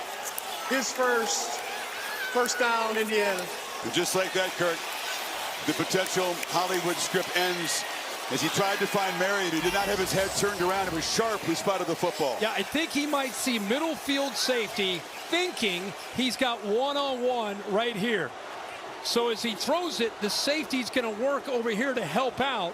Now it's a 2-on-1. The corner knows he has help so he can trail. Doesn't feel the urgency to have to stay upfield with Marion. He knows the safety's coming over. Now he locates the football, staying in zone. Indiana's been doing this all year. That's why they're #1 in turnover margin. They play with zone eyes, meaning they watch the quarterback throw the ball so they can react. It's exactly what Sharp did. And as I said, he's from right here.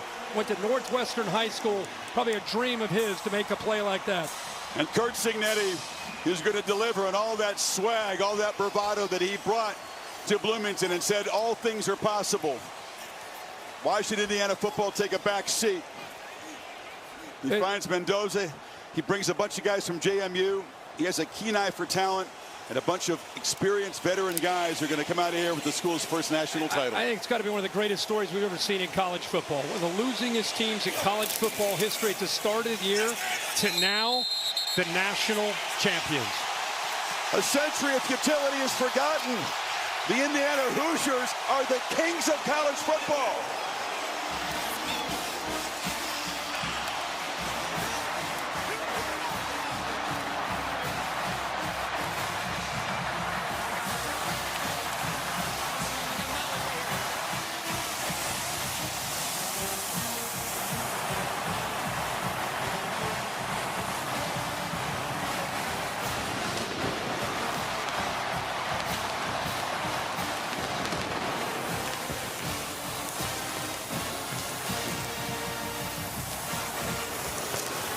Let's hear from Coach Cignetti with Molly McGrath. Molly, if you can hear me.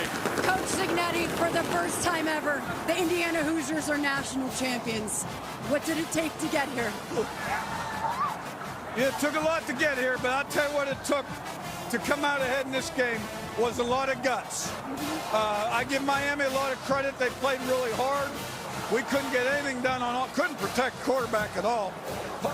Made a few plays and adjustments, but they were back shoulders and a sprint out, got the run game going. Made the interception when we had to. A couple fourth down, we went for it. Mendoza, great run. Took some chances, found a way. Let me tell you, we won the national championship at Indiana University. It can be done, and I'm so happy for our fans. Words can't describe it. You mentioned that 4th and 5 touchdown run from Fernando Mendoza. What gave you the confidence to make that call? the coverage before they were in the coverage where that play would work. We put it in for this game. It was quarterback draw, but it was blocked differently. And we rolled the dice and said they're going to be in it again, and they were. We blocked it well. He broke a tackle or two and got in the end zone. What has your quarterback, Fernando Mendoza, meant to this championship run? Oh, my God. He's so tough. I mean, he got hit. He had no time. He keeps getting back up, and just a great competitor. And there's no way this gets done without that kind of performance at that position. And I can't say enough great things about him. Finally, how are you going to celebrate, Coach? I'm going to have beer. Enjoy that beer, Coach. Thank you. Holly. Well, Fernando, there was an epic moment in this game. It is the fourth quarter. You're leading by just 3 points, and Coach decides to go for it on fourth down. What did he say to you in that huddle, and how did you execute it? That's one thing about our team. We're always going to put all on the line. And, I want to give all the glory and thanks to God there. My offensive lineman blocked perfectly, and we're able to execute the team towards a common goal, have the Indiana Hoosier synergy to score, and then give our team a chance to win the game. How did you get it in there, though? You had to go airborne, Fernando. I had to go airborne, and I'll die for my team. Whatever they need me to do, they need me to take, shots from the front and the back, whatever it is, I'm going to die for my team out there, and I know they're going to do the same for me. That's what makes us so close, and that's what makes this national championship so special. Show my cameraman right there your arm. You can't imagine the beating this young man had last night. I mean, shout out to Miami defense. You can see why their two edges are first-round picks. I mean, it was going to be a physical game.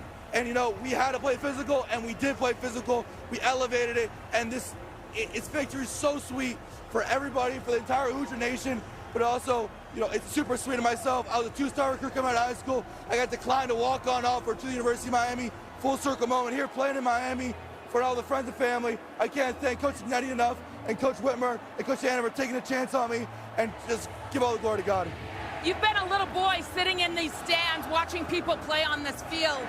How do you describe walking out of here a national champion after all these years? There's no words. There's no words. This is the most special moment of my life, and I know my teammates here. There's no one else I'd rather do it with. Thank you, Fernando. Thank you, guys. God bless. It would be enough to just win a championship. To come back to Miami and beat the school that did not even offer him as a walk-on. As Signetti said a few weeks ago, it's a hell of a movie, Kirk. It's unbelievable. They're just everything you'd want to see. Living in the Midwest my whole life, to think that Indiana's in this position, it's almost too good of a story, really. So congrats to the Hoosiers all over the country. So grateful to bring it to you. Bill Bennell produced the game. Jimmy Platt directed it. A usual outstanding job from our crew. Operations specialist Sydney Pennington, thanks for work she and her entire team have done all season long. We've got a lot more to come from here in Miami. Indiana joins the club of national champions, the first new team to do that since the Florida Gators in '96. Much more to break down from Hard Rock Stadium as we join now the Ram Trucks post game.